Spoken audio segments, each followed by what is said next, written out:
सभी का स्वागत है मेरे प्रिय छात्रों। और आज की इस क्लास में हम लोग पूरा साइंस के साथ साथ पूरा इंग्लिश, हिंदी, आपका जीके, पूरा बिहार पैरामेडिकल के लिए 2021 का पेपर के लिए रिवीजन करेंगे, पूरा ईयर 2020 का। और मैंने सोचा कि एग्जाम से पहले एक बार 2020 का पेपर पूरा फुल रिवीजन कर लेते हैं, ठीक है। तो ये फुल रिवीजन क्लास है, यानी science paper, English paper, GK paper, Hindi paper, यानी 75 क्वेश्चंस का पूरा फुल रिवीजन डिटेल्स में। सो एक बार हम लोग कर लेते हैं। यहाँ से आपका क्वेश्चंस आएगा और यहाँ से जो 75 क्वेश्चंस मैथ छोड़ के सारा यहाँ पे है। सो आराम से आप लोग फुल रिवीजन कीजिए क्लास का, क्योंकि यहाँ से आपको 4 से 5 से 10 क्वेश्चंस तक भी आपको दिख सकते हैं पैटर्न्स और सेम टॉपिक पे। तो अच्छे से रिवीजन कर लेते हैं। और एक बार कमेंट जरूर कर दीजिएगा कि ये रियल क्वेश्चंस है कि नहीं। और साथ साथ एक चीज और कमेंट कीजिएगा, PPI tutorials equal to trust plus quality, ठीक है। तो क्लास अपना स्टार्ट करते हैं। अब पहला क्वेश्चन आपका ये है कि आपका हुंकार इनकी कृति है, ठीक है। तो किनकी है? दिनकर की, सुमित्रा नंदन पंत की, निराला की कि कबीर की? किनके द्वारा हुंकार लिखी गई थी?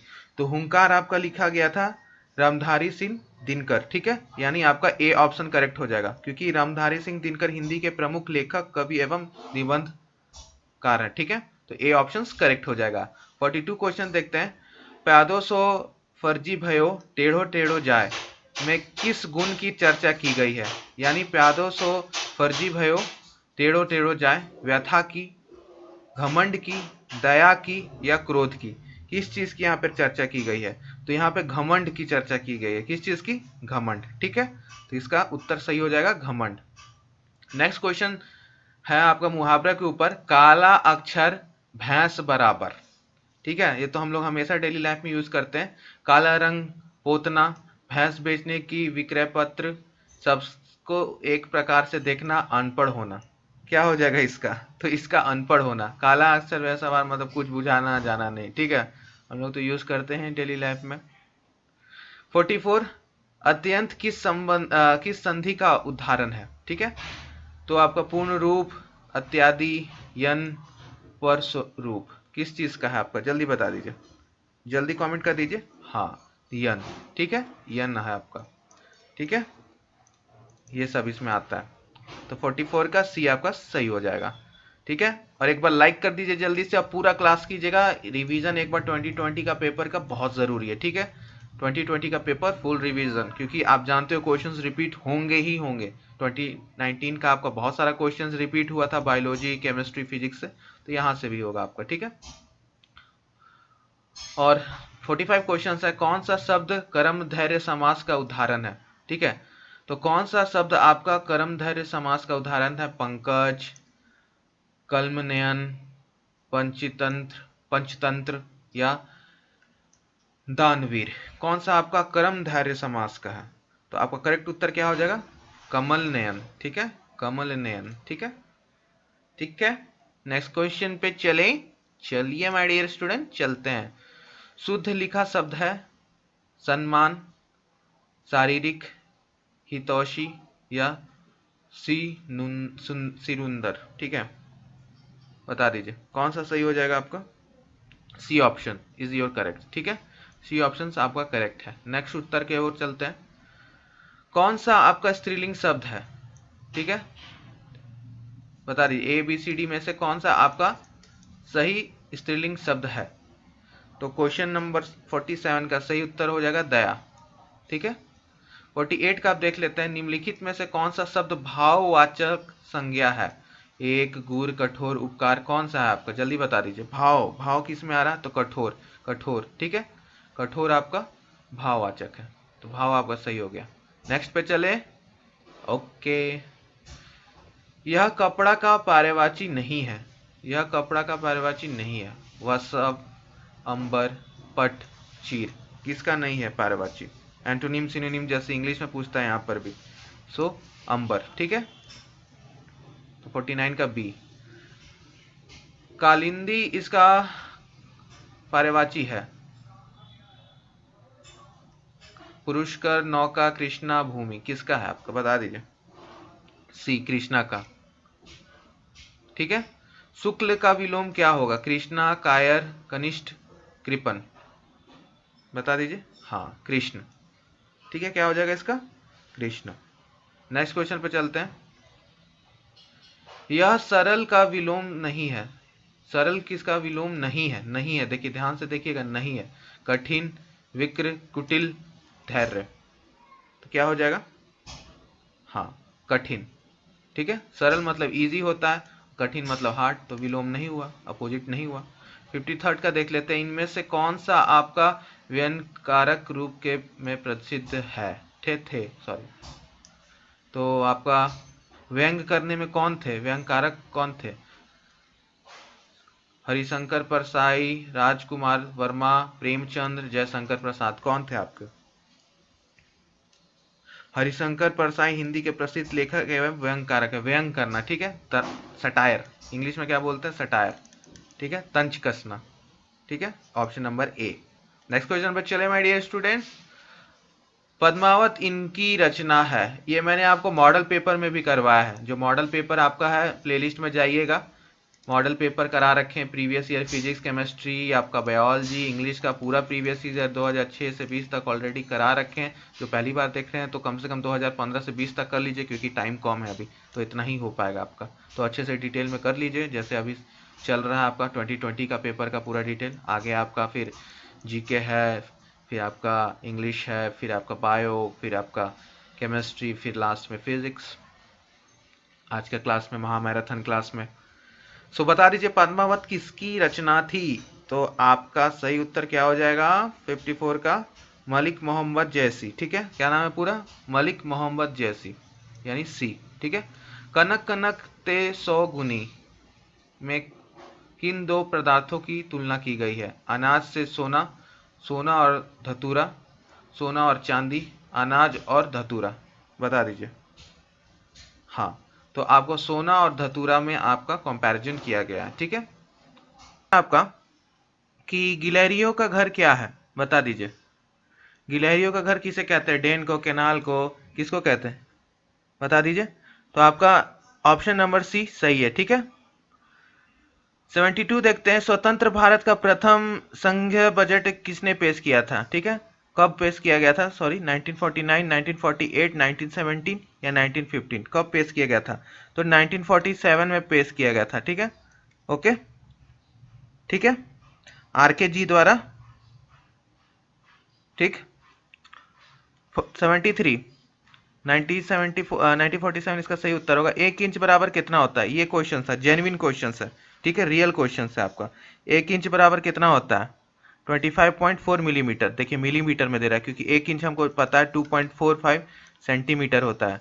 ठीक है, तो इसको मिलीमीटर में कर दिया है। ठीक है, तो इसमें इंटू 10 से कर दिया है, इस वजह से, सॉरी 10 से और डिवाइड कर दिया, इस वजह से 10 से डिवाइड कर दिया। ठीक है, डिवाइड। सो बी ऑप्शन आपका करेक्ट हो जाएगा। 34, सर पी सी रॉय थे एक क्या थे? रसायन शास्त्री, आपका वनस्पति शास्त्री, भौतिक शास्त्री या दार्शनिक? क्या थे वो? तो आपका क्या थे ये? जल्दी बता दीजिए। सो आपका प्रफुल्ल चंद्र राय भारत के महान रसायन शास्त्री थे। ठीक है, तो ये आपका ए ऑप्शन सही हो जाएगा। ये थे आपके 4 प्रश्न। नेक्स्ट चलते हैं। किसी गुरु को औरंगजेब ने मार डालने का हुक्म दिया था। किस गुरु को? किस गुरु को आपको मारने का दिया था? गुरु हरकृष्ण, गुरु गोविंद सिंह, गुरु तेग बहादुर, गुरु हर राय? किसे औरंगजेब ने मारने का हुक्म दिया था? तो आपका गुरु तेग बहादुर को। ठीक है, ऑप्शन नंबर सी करेक्ट है। ओके, तो ये सारे क्वेश्चंस आपके रियल हैं और यही पूछा गया था, और आप 2021 के एग्जामिनेशंस में ऐसे ही टाइप के क्वेश्चंस देखोगे। ठीक है, ये सारे रियल क्वेश्चंस है। और कमेंट जरूर करिएगा जो दिए थे 2020 का एग्जामिनेशंस एक बार, क्योंकि बच्चों को लगना चाहिए कि हाँ सच में ये है। तो आप भी एक बार कमेंट कर दीजिएगा कि हाँ सर यही क्वेश्चन था, रियल क्वेश्चन है, yes this is real question, yes, और रियल क्वेश्चन लिख दीजिएगा। सो 76, बिहार के किस अफगान नेता ने हुमायूं को हराया? ठीक है, सो आपको बताना है कौन सा सही उत्तर होगा ए बी सी डी में से। वहम शाह, दाऊद शाह, अब्दुल फौजी, शेर शाह सूरी? किसने हराया था? तो आपका 1539 में आपका किसने हुमायूं एवं शेरशाह के सेना के बीच में हुआ था संघर्ष, जिसमें शेरशाह विजय रहे थे। ठीक है, तो शेरशाह ने बिहार के शेरशाह सूरी ने हुमायूं को हराया था। ठीक है, तो शेरशाह सूरी, और इनका आपको पता है सासाराम में इनका बना हुआ है मकबरा, सभी को पता होगा। सासाराम यानी रोहतास डिस्ट्रिक्ट, यानी हमारा डिस्ट्रिक्ट, आपके सर का डिस्ट्रिक्ट, हमारा डिस्ट्रिक्ट भी रोहतास है। ठीक है,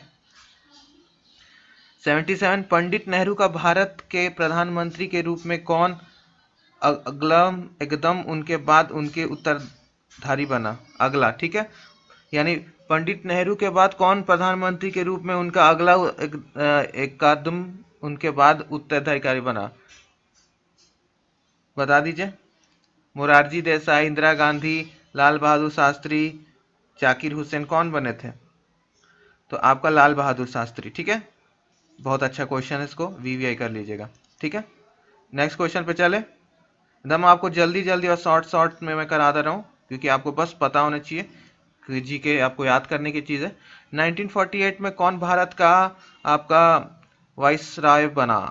बता दीजिए। राजा गोपालचारी, माउंटबेटन, नेहरू या लॉर्ड वेविल, कौन बने आपके?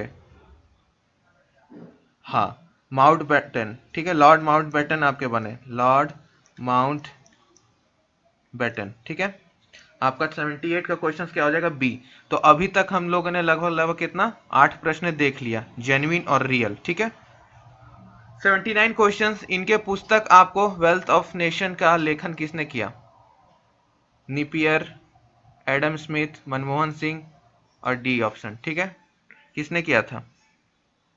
तो आपका एडम स्मिथ ने। ठीक है, wealth of nation, wealth of nation का। ठीक है, 79 का बी हो जाएगा। नेक्स्ट क्वेश्चन, लक्षद्वीप द्वीपों का लगभग क्षेत्रफल वर्ग किलोमीटर में क्या है? 72, 140, 14, 5, कितना स्क्वायर किलोमीटर में फैला हुआ है लक्षद्वीप? 72। ठीक है, सॉरी 72 बोल रहा, 32। 32 इज द करेक्ट आंसर, ए। ठीक है, 81 देख लेते हैं। भारत के किस प्रांत में कोरोना वायरस का प्रथम रोगी पाया गया था? बहुत अच्छा क्वेश्चन, करंट अफेयर से, करंट अफेयर से था। तो तेलंगाना, तमिलनाडु, केरला, गोवा। तो करंट अफेयर्स पे आप लोग रहिएगा, मूवीज वगैरह देखते रहिए, जितने भी पैरा ओलंपिक्स हुए हैं, ओलंपिक्स हुए हैं उनका, ठीक है, ये सब देखते रहिएगा। ठीक है, क्वेश्चन जरूर रहेगा मूवी वगैरह से। सो आपका क्या हो जाएगा? केरल। ठीक है, केरल में आपका, यानी केरला में आपका पहला रोगी पाया गया था कोरोना वायरस का। ओके, चलते हैं नेक्स्ट प्रश्न की ओर। 82, इराक का पुराना नाम क्या है? बता दीजिए। पर्सिया, बाटविया, मोसोपोटामिया, क्या है?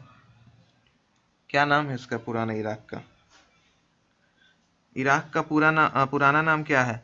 तो मेसोपोटामिया। ठीक है, बी ऑप्शन आपका करेक्ट है। ठीक है, नेक्स्ट क्वेश्चन पे चले माय डियर स्टूडेंट्स। 83 आपका कौन सी जगह आपका सिटी ऑफ ड्रॉगमिंग स्पाइरिस के नाम से जाना जाता है? ड्रीमिंग, सॉरी, ड्रीमिंग के नाम से जाना जाता है। सो आपका ढाका, न्यूयॉर्क, दिल्ली, ऑक्सफोर्ड, किसे जाना जाता है? तो ऑक्सफोर्ड को। ठीक है, ठीक है। 84, किस देश के सर्वाधिक पड़ोसी देश हैं? भारत, ब्राजील, चीन या आपका यूएसए, कौन सा है? तो चीन का है सबसे ज्यादा। ठीक है, चीन का बहुत सारा, आपका कौन कौन सा है थोड़ा नाम जान ले।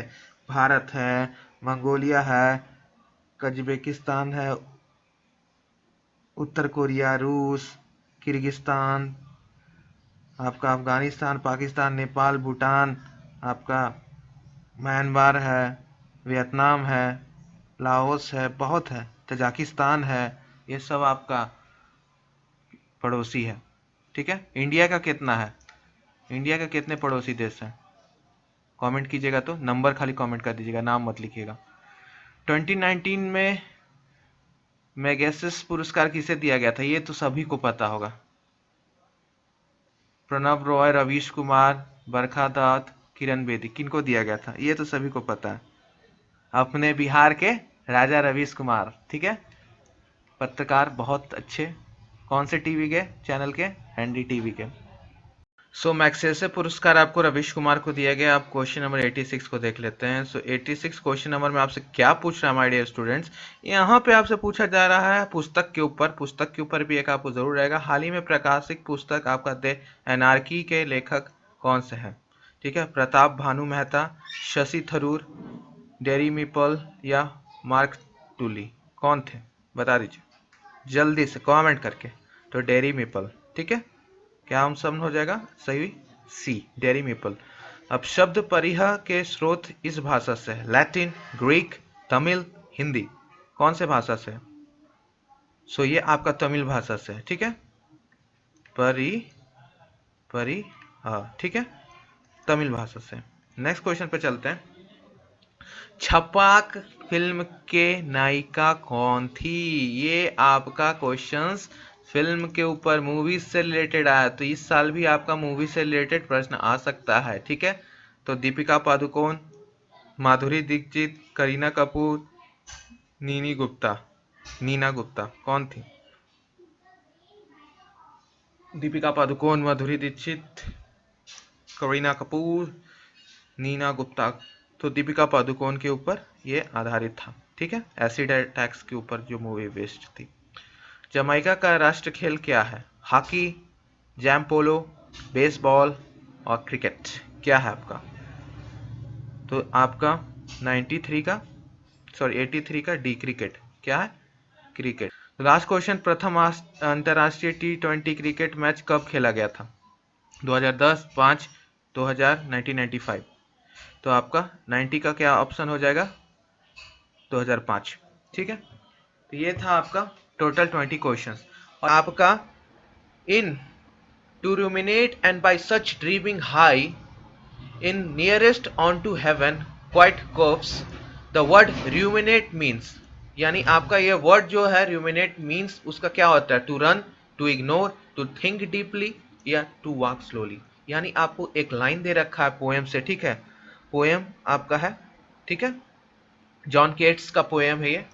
किसका पोएम है? जॉन केट्स का पोएम है। तो पोएम्स और राइटर्स जरूर याद रख लीजिएगा, स्टोरी और राइटर्स उसका। ठीक है, तो यहाँ पर रूमिनेट्स का मतलब क्या है? To ruminate and by such dreaming high, तो आपका होता है थिंक करना। ठीक है, थिंक यहाँ पे करना, तो थिंक डीपली। तो पोएट यहाँ पे कह रहा है कि थिंक डीपली कीजिए और ड्रीम हाई कीजिए। ठीक है, ठीक है, हेवन तक, नियरेस्ट ऑन टू हेवन तक, क्वाइट कोप्स। ठीक है, तो यहाँ पे ये मतलब है। तो टू थिंक डीपली आपका हो जाएगा। ओके, नेक्स्ट क्वेश्चन पे चले। In go back to the slums and ghettos of our city, the word ghettos मतलब क्या होता है? आज आपको मैं एक ऐसा, जहां पर भी आपको a slum area densely populated by an isolated community, तो ghettos का मतलब वही होता है। नेक्स्ट क्वेश्चन आपका सफिक्स के ऊपर है। सफिक्स और प्रीफिक्स के ऊपर हर साल एक क्वेश्चन रहता है। ठीक है, प्रीफिक्स और सफिक्स के ऊपर हमेशा एक क्वेश्चन रहता है। ठीक है, प्रीफिक्स मतलब पहले लगता है शब्द के, सफिक्स मतलब बाद में लगता है। ठीक है, प्री का मतलब पहले, सफिक्स का मतलब बाद में। सो यहाँ पे क्या हो जाएगा? सफिक्स आई सी मीन्स, तो full of, equal to, belonging to, opposing, क्या हो जाएगा? Suffix I C mean. तो इसका मतलब होता है आपका, यहाँ पे लिख दे रहा हूँ, इसका मतलब क्या हो जाता है? डिराइव या आपका रिलेटेड। ठीक है, बिलोंगिंग टू। ठीक है, तो बिलोंगिंग टू हो जाएगा। ठीक है, इक। ठीक है, तो सी हो जाएगा आपका इक। ठीक है, इक का मतलब क्या हो जाएगा? Belonging to, derive, related. ठीक है, diligent, diligent, this means diligent. Acronyms, acolyte, assiduous, assiduous, क्या मतलब होता है डिलीजेंट का मतलब? तो डिलीजेंट का मतलब मेहनती होता है, ये तो सबको पता है। तो वर्ड पावर देखिए, इंग्लिश आपको कहीं पे कोचिंग करके नहीं आने वाली कभी। बस वर्ड पावर अपना स्ट्रांग रखिए, न्यूज़पेपर इंग्लिश में पढ़िए, इंग्लिश न्यूज चैनल देखिए, इंग्लिश क्रिकेट का कमेंट्री देखिए, आईपीएल का, इंग्लिश मूवीज देखिए, इंग्लिश सीरियल देखिए। शुरू में नहीं समझ में आएगा, नीचे सब टाइटल लिखा हुआ रहता है ना, नीचे सब टाइटल चलते रहता है, आपको धीरे धीरे आदत हो जाएगा। तो for my Bihari brothers and sisters, आप अगर अपना करना चाहते हो इंग्लिश मजबूत, तो कहीं कोचिंग करके कभी नहीं आने वाली। वर्ड पावर बस रखिए कि वर्ड्स का मतलब हो, ग्रामर से भी नहीं आएगी। ठीक है, मैं देखता हूँ कि सब ग्रामर के पीछे बहुत भागते हो। अगर मैं बोल दूंगा राम इज गो तो इस ग्रामर सुधारने पे लग जाओगे, उससे नहीं मतलब। अगर आपको इंग्लिश बोलना और समझना है तो आप बस पहले ऑब्जर्व कीजिए, उसके साथ देखते रहिए, ठीक है, तब आपका ठीक होगा। सो डिलीजेंट का मतलब क्या हो जाएगा आपका? एक्रोनिम्स का मतलब क्या होता है कि शॉर्ट फॉर्म, जैसे आईएएस, आईपीएस, ये सब होता है ना, उसको हम लोग एक्रोनिम्स बोलते हैं। एसएडीएस का मतलब आपका क्या हो जाता है? आपका परिश्रम, ठीक है, परिश्रम करने वाला, परिश्रम करने वाला, परिश्रमी। फिर आपका सी, आपका बी एकोलाइट, एकोलाइट का मतलब क्या हो जाता है? असिस्टेंट, क्या हो जाता है? असिस्टेंट। और एसएडीएस का मतलब क्या हो जाता है आपका? बता दीजिए। माइनर, थोड़ा, ठीक है, माइनर, थोड़ा, ठीक है। 60 क्वेश्चंस का तो इसका आंसर क्या हो जाएगा? एसएडीएस, ठीक है, सी ऑप्शन, ठीक है, सी ऑप्शन इसका करेक्ट हो जाएगा। 60 देखते हैं। विच वन इज नाउन, कौन सा नाउन है? डिस्पेयर, बैड, गुड और हैप्पी, कौन सा आपका नाउन है यहाँ पे? ठीक है, तो संज्ञा कौन सा है इसमें? ठीक है, तो करेक्ट हो जाएगा आपका डिस्पेयर, ठीक है। बाकी सब क्या है आपका? एडजेक्टिव, बैड, गुड, हैप्पी, सब क्या है? एडजेक्टिव है, क्या है? एडजेक्टिव। और नाउन क्या है आपका? डिस्पेयर, ठीक है। निराश, क्या होता है? निराश। सो इसका क्वेश्चन का आंसर हो जाएगा A. In a great many books, great is क्या है? एडजेक्टिव है, एडवर्ब है, नाउन है, प्रोनाउन है, क्या है आपका? जल्दी बता दीजिए। यस, ग्रेट क्या है? ग्रेट आपका एक एडजेक्टिव है, क्या है आपका? एक एडजेक्टिव है, ठीक है, क्या है? एडजेक्टिव, ठीक है। क्लियर है सभी को? नेक्स्ट क्वेश्चन पे चले। और ये सारे रियल क्वेश्चंस है। एक बार फिर जो बच्चे दिए थे 2020 का पेपर, एक बार कमेंट जरूर कर दीजिएगा, जिससे नए सब्सक्राइबर्स को भी पता चल जाए कि इस चैनल पे हमेशा ट्रस्ट और क्वालिटी और रियल चीजें प्रोवाइड की जाती हैं। तो यस, ये रियल क्वेश्चंस है। एक बार सभी बच्चे जरूर कमेंट करिएगा यस ये रियल क्वेश्चंस है, इंग्लिश का ऐसा ही आया था, बस यही करिए, yes this is real questions, ठीक है, of 2020 paramedical. Okay,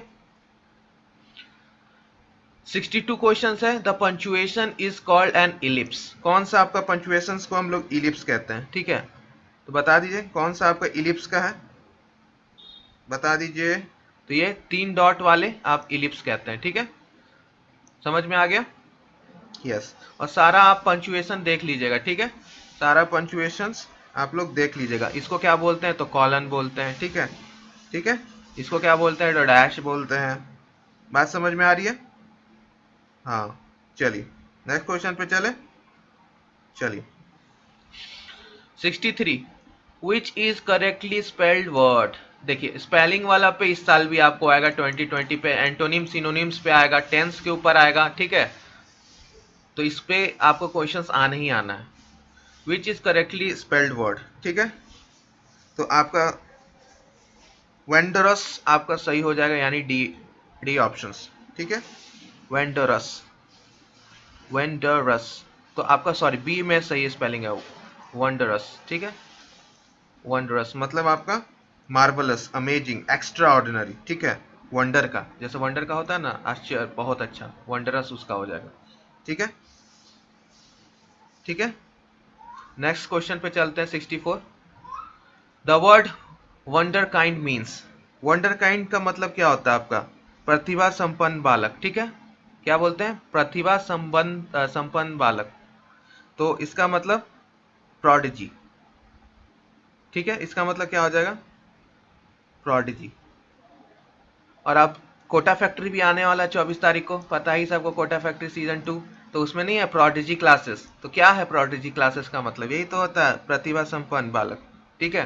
prodigy classes करके है ना, Maheshwari classes, Prodigy classes, Kota factory 2 24 को आने वाला रिलीज है, तो उसमें भी तो प्रोडिजी क्लासेस है, तो इसका मतलब ये हुआ, ठीक है, ठीक है। क्या? विलक्षण, विलक्षण भी बोल सकते हैं उसको, प्रोडिजियस, ठीक है, प्रोडिजी, अ चाइल्ड प्रोडिजी, ठीक है। चलिए नेक्स्ट क्वेश्चन पे चलते हैं। 65 not only in a sentence is generally followed by, not all, not so much, but also या as well as। not only in a sentence is generally followed by, तो not only in a sentence is generally followed by but also, ठीक है, but also के साथ भी, ठीक है, ठीक है। ठीक, चलिए नेक्स्ट क्वेश्चन पे चलते हैं। 66 which of the one means one who believes easily, ठीक है, क्रेडलस, क्रेडिबल, क्रेडिबल, एलिजिबल, ठीक है। So one who believes easily हम लोग उसको क्या बोलते हैं, क्रेडलस, ठीक है, यानी ट्रूथफुल। क्या बोलते हैं, ट्रूथफुल। क्या बोलते हैं उसको, ट्रूथफुल, ठीक है।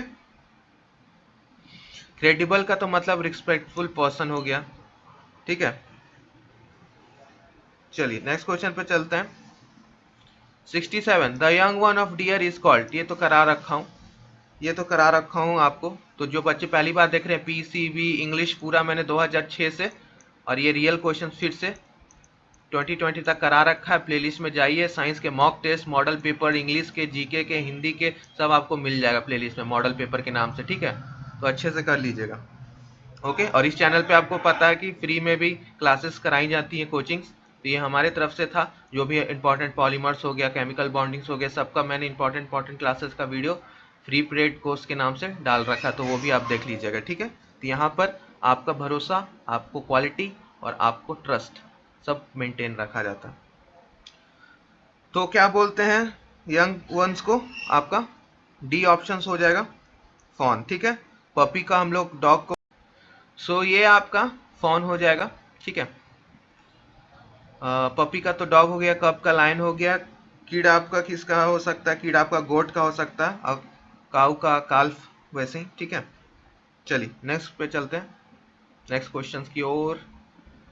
अब लास्ट 3 सवाल अच्छे से कर लीजिएगा, और ये जरूर कमेंट कीजिएगा पीपीआई क्वालिटी और ट्रस्ट, ठीक है, क्वालिटी प्लस ट्रस्ट, ठीक है, ये दोनों चीज जरूर कमेंट कीजिएगा। और क्वेश्चंस रियल है कि नहीं, यस क्वेश्चंस आर रियल, जरूर टाइप कीजिएगा। A thing which is costly to maintain, ये तो हम पहले भी करा रखे हैं प्रीवियस ईयर में, ठीक है। तो ये जो थिंग है जो कॉस्टली है आपको मेंटेन करना, उसको हम लोग क्या बोलते हैं, जल्दी बता दीजिए। हाँ, व्हाइट एलिफेंट, सबको याद हो चुका है, वेरी गुड, व्हाइट एलिफेंट। 69 पे चलते हैं। सिनोनिम्स के ऊपर नॉट देखिए, नॉट दे रखा है, not a synonym of scanty. Scanty का मतलब क्या होता है बता दीजिए, टू स्मॉल, ठीक है, कम, टू स्मॉल। सो आपका फ्यू, स्केयर, स्प्रेड, लिटिल। अब इसमें क्या हो जाएगा सही, तो देखिए स्कैंटी है, फ्यू, स्केयर, लिटिल, ये सिनोनिम हो जाएगा। फ्यू, स्केयर और लिटिल आपका क्या हो जाएगा, सिनोनिम्स है, कम कम, ठीक है, कम कम। लेकिन जब हम स्प्रेड का बात करेंगे तो ये नहीं है। स्प्रेड का मतलब क्या होता है, फैलना, तो ये नहीं होगा आपका, ठीक है। तो आपका ये सिनोनिम्स नहीं है। और लास्ट प्रश्न इस क्वेश्चंस का, जेन्युइन और रियल क्वेश्चंस का, this is not an antonym of ripe. Ripe का ये एंटोनिम नहीं है, ठीक है। तो कौन सा है आपका, रेट्रोग्रेड, इमेच्योर, रॉ और अंडर डेवलप्ड। तो क्या है इसका सही, राइप का मतलब क्या होता है अपना बताइए, पका हुआ, ठीक है। तो सिनोनिम क्या हो जाएगा उसका, मेच्योर, डेवलप्ड, ठीक है, ठीक। तो नॉट में आपका चला जाएगा, सॉरी, इमेच्योर, रॉ और अंडर डेवलप्ड सब एंटोनिम्स में चला जाएगा। और आपका रेट्रोगेट मतलब पितित, यानी ये चला जाएगा आपको नॉट में, ठीक है। बाकी सब आपका एंटोनिम्स है। रॉ का मतलब क्या हो गया, कच्चा। इमेच्योर का भी मतलब कच्चा। राइप मतलब सब अभी, जो कि पूछा गया था बिहार पैरामेडिकल के पैरामेडिकल सेक्शन में 2020 में, वो प्रश्न ये रहा, the element playing important role in nitrogen fixation, nitrogen निर्धारण में महत्वपूर्ण भूमिका निभाने वाला तत्व कौन सा है। तो आपके ऑप्शंस हैं, A molybdenum, B manganese, C copper और डी जिंक। तो आपको बताना है कमेंट बॉक्स में कि इसका करेक्ट आंसर क्या होगा। तो चलिए कमेंट बॉक्स में अपना कोई भी डाउट्स हो तो आप पूछ सकते हो, कमेंट बॉक्स में कमेंट कीजिएगा, मैं ज़रूर रिप्लाई करूंगा आपके डाउट्स का। और आपको ये वीडियो कैसा लगा, अंत में देखने के बाद आप ज़रूर अपना फीडबैक देना। आपको यहाँ बताना है कि करेक्ट आंसर क्या होगा। तो करेक्ट आंसर आपका क्या होगा, मॉलिबेडनम, मैंगनीज, कॉपर या जिंक। नाइट्रोजन फिक्सेशन करने में कौन सा तत्व इंपॉर्टेंट रोल निभाता है, तो आपका करेक्ट आंसर होगा मॉलिबेडनम, वो है ऑप्शन नंबर ए। अब ये दूसरा प्रश्न ये है कि if the percentage of thymine is 20% in DNA, then percentage of guanine is, यदि थायमिन का परसेंटेज डीएनए में 20% है तो गुआनिन का कितना होगा? तो आपका ऑप्शन है ए 20%, बी 30%, सी 40% और डी 60%। इसको आधा 30% साइटोसिन। तो आपको यहाँ पे कितना मिला? आपको गुआनिन 30%। तो 30% आपका करेक्ट आंसर होगा, यानी बी आपका सही आंसर होगा। आइए अब आज का नेक्स्ट प्रश्न देखते हैं। तो क्वेश्चन नंबर 3 आपसे पूछ रहा है कि which one is called as beta galactosidase. तो किसको बीटा गैलेक्टोसाइडेज भी कहा जाता है?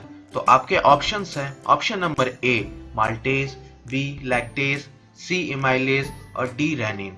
तो आपको ये मैं बता दूं कि प्रश्न कहाँ से पूछा गया है। तो ये प्रश्न आपका पूछा गया है क्लास 11th से।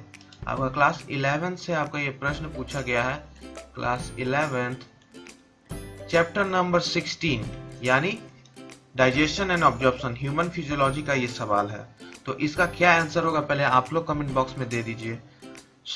इसका करेक्ट आंसर होगा आपका लैक्टेज। आइए अब नेक्स्ट सवाल पर हम लोग चलते हैं। तो नेक्स्ट सवाल है आपका the pigment melanin is form from. तो आपको बताना है वर्णक मेलानिन किससे बनता है। आपके ऑप्शन है ए थ्रायोप्थिन, बी प्रोलीन, 3 ग्लाइसिन और डी थायरोसिन। आंसर आपका क्या होगा इसमें? तो करेक्ट आंसर आपका होगा थायोसिन। तो थायोसिन आपका D is the correct answer. सवाल पे बढ़ते हैं। आपका नेक्स्ट सवाल है question number 5 the bacterium that causes botulism. Botulism का कारण बनने वाला कौन सा जीवाणु है? ये आपका क्वेश्चन है। आपका पहला है ऑप्शन अफल्केटेटिव एनारोब यानी विकल्पीय जीवी, दूसरा है अफल्केटेटिव एरोब यानी विकल्पीय वायुजीवी, सी है आपका एन ऑब्लिगेट एनारोब यानी अविकल्पीय वायुजीवी और डी एन ऑब्लिगेट एरोब यानी अविकल्पीय वायुजीवी। तो अब है an obligate anaerobe, option number C. C is your correct answer. अविकल्पीय वायुजीवी आपका करेक्ट आंसर होगा। इस तरह से हम लोग आइए अब नेक्स्ट क्वेश्चन को देखते हैं। तो नेक्स्ट क्वेश्चन आपसे क्या पूछ रहा है? नेक्स्ट क्वेश्चन आपसे पूछ रहा है कि which of the following plant produce seeds but not flowers. कौन से पौधे बीज पैदा करते हैं लेकिन फूल नहीं? तो आपको बताना है ए मेज, बी मिंट, सी पीपल या डी पाइनस। तो ये बहुत इजी सवाल। तो करेक्ट आंसर आपका होगा डी पाइनस। बाकी ये तीनों क्या है? ये तीनों आपका एंजियोस्पर्म है। क्या है ये? एंजियोस्पर्म्स है। और ये क्या है? जिम्नोस्पर्म है। तो जिम्नोस्पर्म का क्या कैरेक्टरिस्टिक्स होता है कि इसमें आपका फ्लावर नहीं होता है, सिर्फ सीड होता है। और एंजियोस्पर्म में फ्लावर, सीड, फ्रूट तीनों चीज होता है। तो ये आपको समझ में आ गया होगा, आई होप। चलिए अब नेक्स्ट क्वेश्चन के ऊपर चलते हैं हम लोग। ये हम नेक्स्ट सवाल देखते हैं। नेक्स्ट सवाल आपसे ये पूछ रहा है कि आपका क्वेश्चन नंबर 7 ये है कि विच हैज क्लोरोक्लोरीन पिगमेंट। क्लोरोक्लोरीन वर्णक कौन सा है? तो पहला है आपका ऑप्शन एनिलिडा, बी इंसेक्टा, सी इकाइनोडर्माटा और डी लोअर कॉर्डेटास। तो आपको बताना है कि इसमें से क्लोरोक्लोरीन पिगमेंट कौन सा क्लास में होता है फाइलम का। आपका ऑप्शन है Annelida, insecta, Echinodermata, lower Chordata. तो इसका करेक्ट आंसर होगा आपका ए एनिलिडा। और वो कैसे? आइए हम क्वेश्चन आपका क्या बोल रहा है क्वेश्चन नंबर 8 कि in which plant sunken stomata are found. किस पौधे में पाया जाता है संकिन स्टोमाटा? ठीक है, तो आपका ऑप्शन है ए नीरियम, बी मैंगो, सी गुआवा, डी हाइड्रेलिया। तो आपको बताना है इसमें से करेक्ट आंसर क्या होगा। क्वेश्चन समझ में आ गया होगा कि नीरियम इसका एग्जांपल है। नीरियम एक ज़ीरोफिटिक प्लांट है जिसमें plant sunken stomata are found. आपको ये क्वेश्चन समझ में आ गया होगा। तो आइए आज का पहला प्रश्न सॉल्व करते हैं।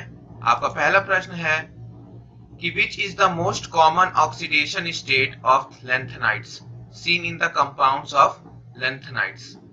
lanthanides के यौगिकों में देखे जाने वाले लैंथेनाइड का सबसे आम ऑक्सीजीकरण की स्थिति कौन सा है? तो आपके ऑप्शन से पहला +4, +5, +2 या +3। तो आपको बताना है कि इनमें से आपका सबसे कॉमन ऑक्सीडेशन स्टेट कौन सा होगा? तो चलिए कमेंट बॉक्स में अपना आंसर कमेंट कीजिए। जिनका भी आंसर +3 है वो करेक्ट है। +3 is the most common oxidation state for the lanthanide compounds. से क्या पूछ रहा है? तो सेकंड प्रश्न ये है कि which is present in pig iron in maximum amount as an impurity, यानी हिंदी में कौन सा तत्व है जो अशुद्धि के रूप में अधिकतम मात्रा में कच्चा लोहा में पाया जाता है, यानी पिग आयरन में। कैसे? अशुद्धि के रूप में, यानी एज एन इम्प्योरिटी। तो आपको दिए गए हुए ऑप्शंस यानी कार्बन, सिलिकॉन, फास्फोरस और मैंगनीज में बताना है कि आपका कौन सा तत्व है जो पिग आयरन यानी कच्चा लोहा में आपको पाया जाता है अशुद्धि के रूप में। तो जल्दी से कमेंट कर दीजिए कि कौन सा पाया जाता है। तो उससे पहले क्वेश्चंस करेक्ट आंसर फर्स्ट होगा यानी कार्बन। कार्बन आपका करेक्ट आंसर है। कार्बन सबसे ज्यादा मात्रा में अशुद्धि के रूप में पिग आयरन में पाया जाता है। क्वेश्चन नंबर 3 बोल रहा है which one does not show mutarotation. तो इनमें से कौन सा है जो म्यूटा रोटेशन नहीं शो करता है? तो ऑप्शंस आपके दे रखे हैं। Option number 1 sucrose plus maltose plus lactose and minus fructose का वो आपका नॉन रिड्यूसिंग शुगर्स का एग्जांपल है। सुक्रोज क्या है? नॉन रिड्यूसिंग शुगर्स का एग्जांपल है, नॉन रिड्यूसिंग। तो इसमें आपका फ्री नहीं रहेगा कीटोन और आपका एल्डिहाइड ग्रुप। तो CHO इसमें फ्री नहीं रहेगा, ना कीटोन ग्रुप रहेगा, तो ये म्यूटा रोटेशन नहीं शो करेगा। बाकी माल्टोज हो गया, लैक्टोज हो गया, फ्रक्टोज, इन तीनों में आपका रहता है फ्री एल्डिहाइड और कीटोन ग्रुप, और सुक्रोज में नहीं रहता है, इसलिए इसको नॉन रिड्यूसिंग शुगर में बोलते हैं। तो ये था आपका पूरा डिटेल। तो क्वेश्चन नंबर 4 आपसे पूछ रहा है कि which one reacts with acid amide to give methyl amine. ठीक है, तो आपको एसिड अमाइड के साथ कौन सा रिएजेंट्स को हम लोग यहाँ पे से इतने 4 गिवन रिएजेंट्स में से कौन सा रिएजेंट्स के साथ हम लोग इसको रिएक्शंस करवाएंगे कि आपको एसिड अमाइड कन्वर्ट हो जाए मिथाइल अमाइन में। तो ये क्या है? एसिड अमाइड है। तो सबसे पहले आते हैं, पहला आपका क्या दे रखा है? तो CH3 double bond O NH2। इसमें क्या दे रखा है आपको? NaOH plus Br। तो आपका Br2 यानी क्या बनेगा यहाँ पे आपका? ये आपका बनेगा CH3NH2 प्लस में आपका बनेगा NaBr प्लस CO। ठीक है, तो ये आपका यहाँ पे मिथाइल अमाइन दे रहा है। तो पहला ही आपका ऑप्शन सही निकला। ठीक है, लेकिन अब आज का नेक्स्ट सवाल देखते हैं। तो सवाल है क्वेश्चन नंबर 5। इसमें पूछा गया है कि which class does not consist of homopolymers. तो होमोपॉलीमर किस वर्ग से नहीं आते हैं? तो यहाँ पे होमोपॉलीमर्स और हेट्रोपॉलीमर्स, तो पॉलीमर्स का यहाँ पे क्वेश्चन आ रहा है। ठीक है, तो पॉलीमर्स आपका कहाँ से है, किस चैप्टर से आपका पॉलीमर्स के ऊपर सवाल है? ये क्लास 12th का NCERT का class 12th chapter number 15 polymers के ऊपर सवाल है। पॉलीमर्स करके चैप्टर है क्लास 12th में, उसके ऊपर सवाल है। 2 तरह के पॉलीमर्स होते हैं, एक है होमो और एक है हेट्रो। ठीक है, होमो और हेट्रो पॉलीमर। तो यहाँ पूछ रहा है कि कौन सा इनमें से एक है जो does not consist of homopolymers, यानी आपका 3 होमोपॉलीमर्स में आते हैं और एक है जो आपका हेट्रोपॉलीमर्स में आता है। तो आपको बताना है कि हेट्रोपॉलीमर्स कौन है। साफ सीधा मैं क्वेश्चंस घुमा के यही पूछ रहा है, डज नॉट लगा रखा है होमोपॉलीमर्स, यानी हेट्रो कौन सा है, बाकी 3 आपके होमो है। तो आपको इसके लिए एक बार NCERT देखना होगा और सारे एग्जांपल्स होमो और हेट्रो पॉलीमर्स के याद करने होंगे। तो सबसे पहला क्वेश्चन है आपका सेल्यूलोज। तो सेल्यूलोज क्या होता है भाई? तो सेल्यूलोज आपका ग्लूकोज से बनता है। ठीक है, ग्लूकोज मोनोमर से बनता है। तो ये क्या हो गया? सिर्फ ग्लूकोज से बनता है। तो ये आपका हो गया होमोपॉलीमर्स। ठीक है, नेचुरल रबर यानी प्राकृतिक रबर, ये आपका आइसोप्रीन मोनोमर से बनता है और ये भी आपका होमोपॉलीमर हो गया। अब प्रोटीन्स देख लेते हैं। प्रोटीन्स आपका RNA, DNA, अमाइनो एसिड्स, इतने सारी चीजों से बनता है। तो आप समझ गए होंगे कि जहाँ पे इतने सारे चीज हैं तो ये क्या हो जाएगा? हेटेरो। हेटेरो का मतलब ही होता है अलग, होमो का मतलब होता है सेम, तो ये हो गया आपका हेट्रोपॉलीमर्स। तो आपका ऑप्शन नंबर 3 यानी प्रोटीन आपका सही आंसर है। अब नाइलॉन 6 को भी देख लेते हैं। नाइलॉन 6 आपका कैप्रोलैक्टम से बनता है, तो ये भी आपका मोनोमर हो गया और ये आपका होमोपॉलीमर हो गया। तो ये था आपका डिटेल एक्सप्लेनेशन पूरे एमसीक्यू का ऑप्शंस का, सेल्यूलोज का, नेचुरल रबर, प्रोटीन्स और नाइलॉन 6। तो हमें क्या पता चला कि सेल्यूलोज, नेचुरल रबर और नाइलॉन 6 आपका हो गया होमोपॉलीमर्स, और प्रोटीन्स क्योंकि आरएनए, डीएनए, अमीनो एसिड्स और भी बहुत सारे यूनिट से बनता है, तो इसको हम लोग प्रोटीन्स को हम लोग हेट्रोपॉलीमर्स बोलते हैं। तो ये था आपका डिटेल एक्सप्लेनेशंस आपके इस चैप्टर का, क्वेश्चंस यानी पॉलीमर्स चैप्टर्स के इस क्वेश्चंस का। तो आई होप आपको ये क्वेश्चंस भी समझ में आ गया होगा। चलिए अब नेक्स्ट क्वेश्चन पे पढ़ते हैं। आइए आज का नेक्स्ट प्रश्न देख लेते हैं। क्वेश्चन नंबर 6 आपसे क्या पूछ रहा है? क्वेश्चन नंबर 6 आपसे पूछ रहा है कि आपको बताना है कि एक गिवन रिएक्शंस के लिए आपका given reaction the value for the given reactions यानी कार्बन सॉलिड, CO2 गैस और मिल के वो इक्विलिब्रियम पे 2 CO2 बना रहा है। 2 CO2, इसमें 2 ऐड कर लीजिएगा, 2 होगा यहाँ पे। सो आपको बताना है कि इसमें करेक्ट आंसर क्या होगा। पहले एक बार मैं क्वेश्चन फिर से रिपीट कर दे रहा हूँ। The reactions value for the given reaction is 170 kilo joule और 170 जूल पर kelvin respectively. The reaction will be spontaneous at, कौन सा रिएक्शन स्पॉन्टेनियस होगा, एट विच टेम्परेचर। तो ये क्वेश्चंस में आपको चैप्टर नंबर 6 से पूछा गया है, यानी आपका थर्मोडायनेमिक्स क्लास 11th। ये थर्मोडायनेमिक्स का आपका सवाल है और इसमें बस पूछ रहा है कि आपको दो वैल्यू दे रखा है, ठीक है, डेल्टा एच और डेल्टा एस का, और आपको रिएक्शंस दे रखा है। एक रिएक्शंस यानी ग्राफाइट का हम लोग कार्बन डाइऑक्साइड के साथ करवाएंगे तो 2CO2 बनता है, 2 कार्बन डाइऑक्साइड गैस का मॉलिक्यूल बनता है।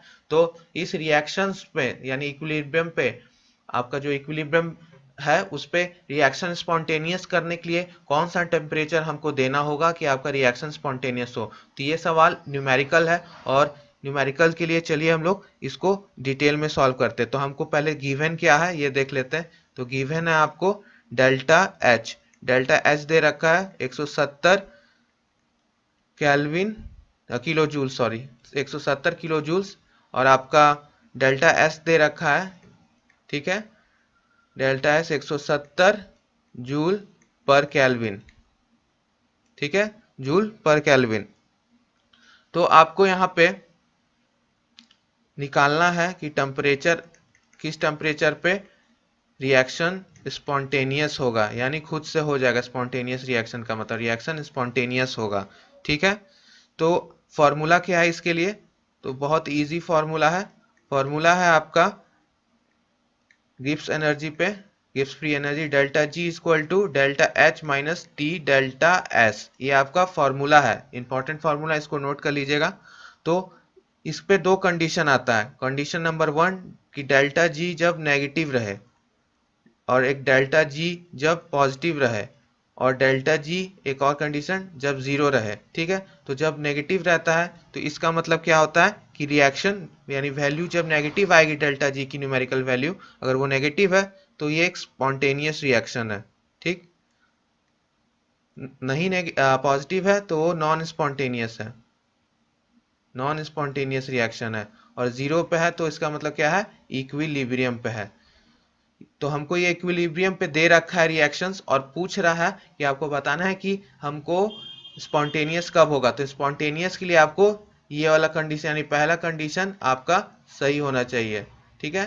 तो पहला कंडीशन कब, जब आपका डेल्टा जी का हम लोग वैल्यू निकालेंगे, डेल्टा एच और टी डेल्टा एस का सबका वैल्यू पुट करने के बाद, तो आपका डेल्टा जी नेगेटिव आएगा, तभी आपका ये रिएक्शन स्पॉन्टेनियस यानी खुद से हो जाएगा, without any external energy, without कोई भी एनर्जी दिए हुए, उष्मा दिए हुए, अपने आप ही रिएक्शन पॉसिबल हो जाएगा। तो इसके लिए हमको एक फॉर्मूला को, ये वाला फॉर्मूला को सॉल्व करना होगा, ठीक है। तो इसको हम लोग यहाँ पे सॉल्व करते हैं। मैं रेस कर रहा हूं इसको, ठीक है। बैक करके देख लीजिएगा, नोट डाउन कर लीजिएगा। तो उसके बाद से देख रहा हूं मैं, तो delta H minus T delta S, तो हमको वैल्यू दिया हुआ था डेल्टा एच का और डेल्टा एस का, तो टी निकालना है और जी हमको पता है कि जीरो होगा, क्यों? क्योंकि इक्विलिब्रियम पे है, तो ये इक्विलिब्रियम पे था, तो इक्विलिब्रियम पे हमको निकालना पड़ेगा। ठीक है, इस कंडीशन को करने के लिए हमको इक्विलिब्रियम मान के इस रिएक्शन को पहले टेम्परेचर निकालना होगा T। यहाँ पे एक बार फिर बता रहा हूँ कि डेल्टा H दे रखा है, डेल्टा S दे रखा है, हमको डेल्टा G और डेल्टा T नहीं दे रखा है। ठीक है, तो हम इस रिएक्शन को इक्विलिब्रियम पे मान के, क्योंकि ये इक्विलिब्रियम पे रिएक्शन है और हमको स्पॉन्टेनियस में निकालना है, तो delta G equal to zero, यानी थर्ड कंडीशन जो पिछले पॉइंट्स में मैंने बताया लेके, तो यानी zero delta H T delta S, ये कंडीशन लेके हम इक्विलिब्रियम पे निकाल रहे हैं। पहले इक्विलिब्रियम पे निकाल लेंगे टेम्परेचर वैल्यू क्या निकलेगा, उसके बाद हम स्पॉन्टेनियस पे निकालेंगे। तो यहाँ पे जीरो हो गया, तो डेल्टा एच बराबर, ये माइनस उधर चला गया, तो ये डेल्टा एस हो गया। ठीक है, अब यहाँ पे डेल्टा एच का वैल्यू क्या दे रखा था, तो ये वाला वैल्यू आपका किलो जूल वाला, तो 170 किलो जूल। ठीक है, और डेल्टा एस का क्या था, तो 170 जूल पर केल्विन। ठीक है, 170 जूल पर केल्विन, तो टी उधर चला जाएगा,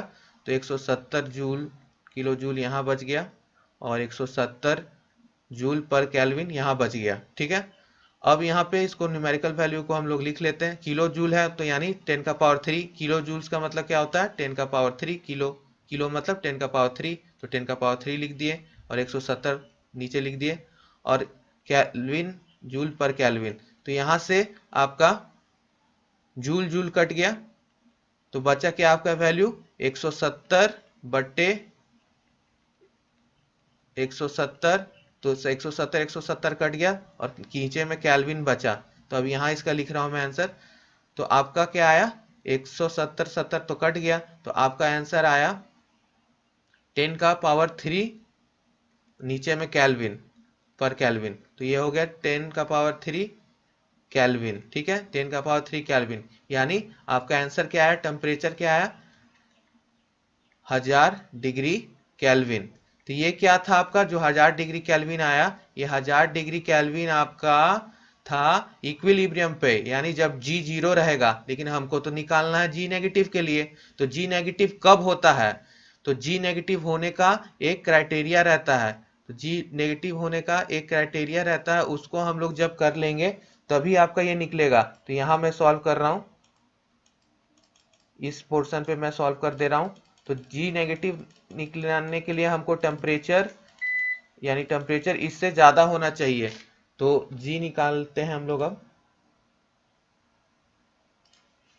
तो नेगेटिव लाने के लिए हमको जी अब यहाँ पे लेना होगा, नेगेटिव निकालने के लिए अब हमको यहाँ पे, चूंकि डेल्टा जी और के लिए जब जीरो रहे इक्विलिब्रियम पे, तो उसके लिए तो टेम्परेचर हमको आ गया, टेम्परेचर आ गया आपका 1000।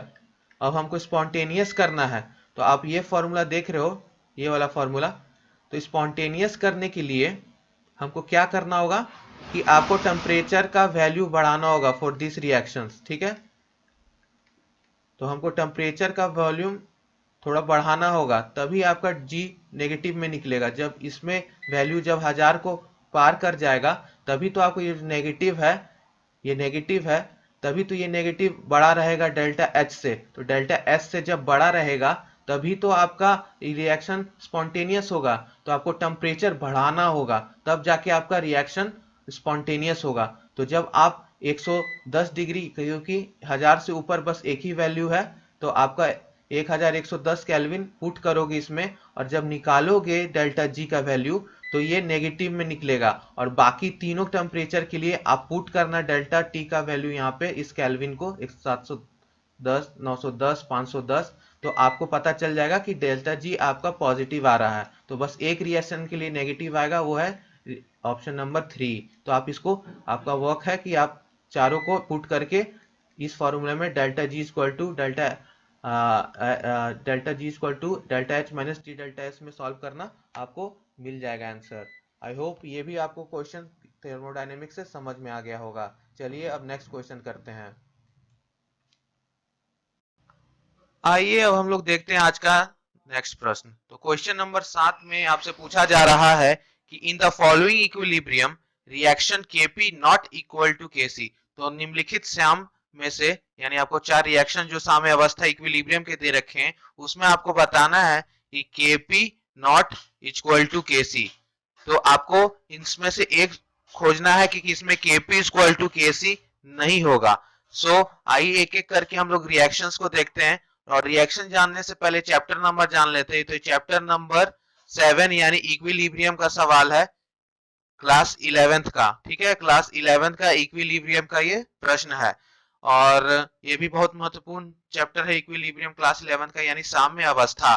तो इस पे एक फॉर्मूला है जिसका यूज होगा Kp equal to Kc, Kp equal to Kc RT delta n। ठीक है, ये आपका फॉर्मूला है। तो इस पे आइए हम लोग सॉल्व करते हैं। ये आपका रिएक्टेंट साइड हो गया, ये आपका प्रोडक्ट साइड हो गया। ठीक है, तो डेल्टा एन निकालना है और सबका वैल्यू पुट करते जाना इसमें, और फिर आपको देखना है कि Kp इक्वल टू Kc हो रहा है कि नहीं। ठीक है, तो सबसे पहले हम लोग देखेंगे कि प्रोडक्ट माइनस रिएक्टेंट होता है। ठीक, तो आपका पहला रिएक्शंस के लिए डेल्टा एन यानी मॉलिक्यूल्स नंबर कितना है, तो इधर आपका 2 है और इधर कितना है 2 है, तो 2 माइनस 2 इक्वल टू 0। ठीक है, तो आपका जब ये वैल्यू पुट कीजिएगा इस रिएक्शंस में Kp equal to Kc RT delta n में, यहाँ पे जब वैल्यू 0 पुट कीजिएगा तो आपका ये 1 हो जाएगा। ठीक है, ये पूरा वैल्यू 1 के बराबर हो जाएगा, तो आपका Kp इक्वल टू Kc हो जाएगा। ठीक है, तो पहला तो इसमें Kp इक्वल टू Kc है। अब दूसरा देखते हैं, डेल्टा एन निकालते हैं, प्रोडक्ट माइनस रिएक्टेंट। तो आपका इधर 2 है और इधर 1 और 1 2। ठीक है, तो 2 माइनस 2, ठीक है, तो 0। इसमें भी आपका सेम प्रोसेस अपनाएंगे, इसमें वैल्यू पुट करेंगे तो Kp इक्वल टू Kc हो जाएगा, इसमें भी Kp इक्वल टू Kc हो जाएगा। अब तीसरा देखते हैं, तीसरा में क्या है कि डेल्टा एन निकालना है, प्रोडक्ट माइनस रिएक्टेंट। तो इधर आपका एक एक यानी 2 मॉलिक्यूल्स और इधर भी आपका 2 मॉलिक्यूल्स, तो 2 माइनस 2 0 हो गया। इसमें भी आपका Kp इक्वल टू Kc हो जाएगा। अब तीनों में तो Kp इक्वल टू Kc हो गया, तो ऑटोमेटिकली है कि D वाला में नहीं होगा, लेकिन फिर भी चलिए हम लोग इसको सॉल्व करके देखते हैं। यही सॉल्व कर देते थे इसके नीचे। तो डेल्टा एन निकाले, प्रोडक्ट माइनस रिएक्टेंट। प्रोडक्ट में कितना मॉलिक्यूल्स है, नंबर ऑफ 2, तो 2 लिख दिए। रिएक्टेंट अब माइनस होगा इससे, तो 1 यहाँ है और 2 इसमें है, तो टोटल 3 हो गया, तो -1। अब इसको हम लोग पुट करेंगे Kp equal to Kc RT delta n में। ठीक है, तो अब इसका क्या आंसर आएगा, Kp equal to Kc RT n में -1। तो ये तो आपका Kp equal to Kc not equal to हो गया, ऑटोमेटिकली नॉट इक्वल टू। तो ये आपका Kp equal to not equal to Kc, तो करेक्ट आंसर आपका D हो गया। ठीक है, तो इस तरह से ये क्वेश्चन सॉल्व होगा। ठीक है, अब आइए आज का अंतिम क्वेश्चंस पे हम लोग चलते हैं और आपको बताना है कि आपको कैसा लगा। फीडबैक जरूर दीजिएगा कमेंट बॉक्स में, अच्छा लगा तो आपको क्लास। ठीक है, और सब्सक्राइब जरूर कर लीजिएगा। आइए आज का 8वां प्रश्न देखते हैं और अंतिम प्रश्न है जो कि 2020 के एग्जाम में पूछा गया था पैरामेडिकल के। तो आपका प्रश्न है ये है कि विच मॉलिक्यूल इज लीनियर। ठीक है, कौन सा अणु रैखिक है यानी लीनियर में है, यानी 180 डिग्री। और ये चैप्टर नंबर 4 केमिकल बॉन्डिंग यानी रासायनिक बंधन वाले चैप्टर से पूछा है क्लास 11th का। ठीक है, ये हाइब्रिडाइजेशन के ऊपर सवाल है, हाइब्रिडाइजेशन टॉपिक है उस बुक में, एनसीईआरटी के बुक में, उस पे सवाल है। तो यहाँ पे 4 मॉलिक्यूल्स हमें दे रखा है और आपको बताना है कि कौन सा मॉलिक्यूल रैखिक है। तो अधिकतर लोगों को आप लोग सोच रहे होगा कि इसका आंसर बी होगा, लेकिन बी नहीं होगा। रीजन क्यों है मैं बता देता हूं।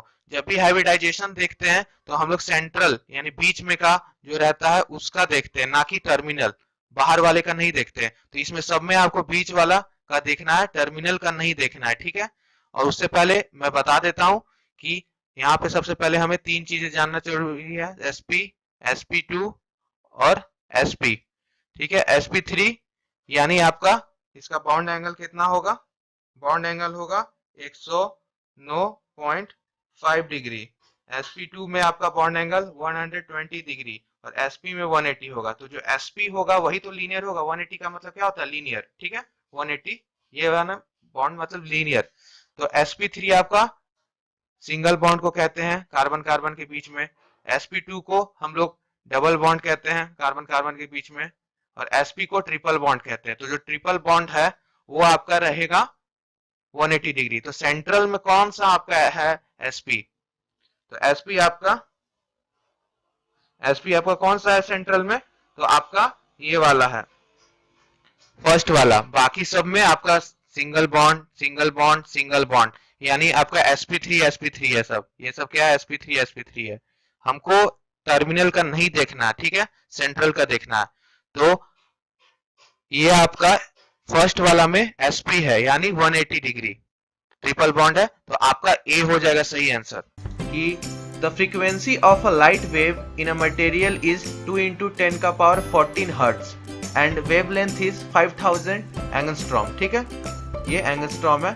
सो आपको रिफ्लेक्टिव इंडेक्स उस मटेरियल का बताना है। ठीक है, एक मटेरियल में यानी किसी पदार्थ में आपका प्रकाश तरंग की आवृत्ति आपका 2 × 10 का पावर 14 हर्ट्ज दे रखा है। ठीक है, और तरंग दैर्घ्य आपका वेवलेंथ दे रखा है 5000 एंगस्ट्रॉम। ठीक है, सो आपको बताना है कि आपका पदार्थ का अपवर्तनक कितना होगा, यानी रिफ्लेक्टिव इंडेक्स कितना होगा।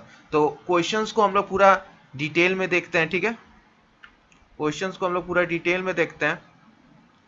सो आपके ऑप्शंस क्या हैं, पहले ये देख लेते हैं।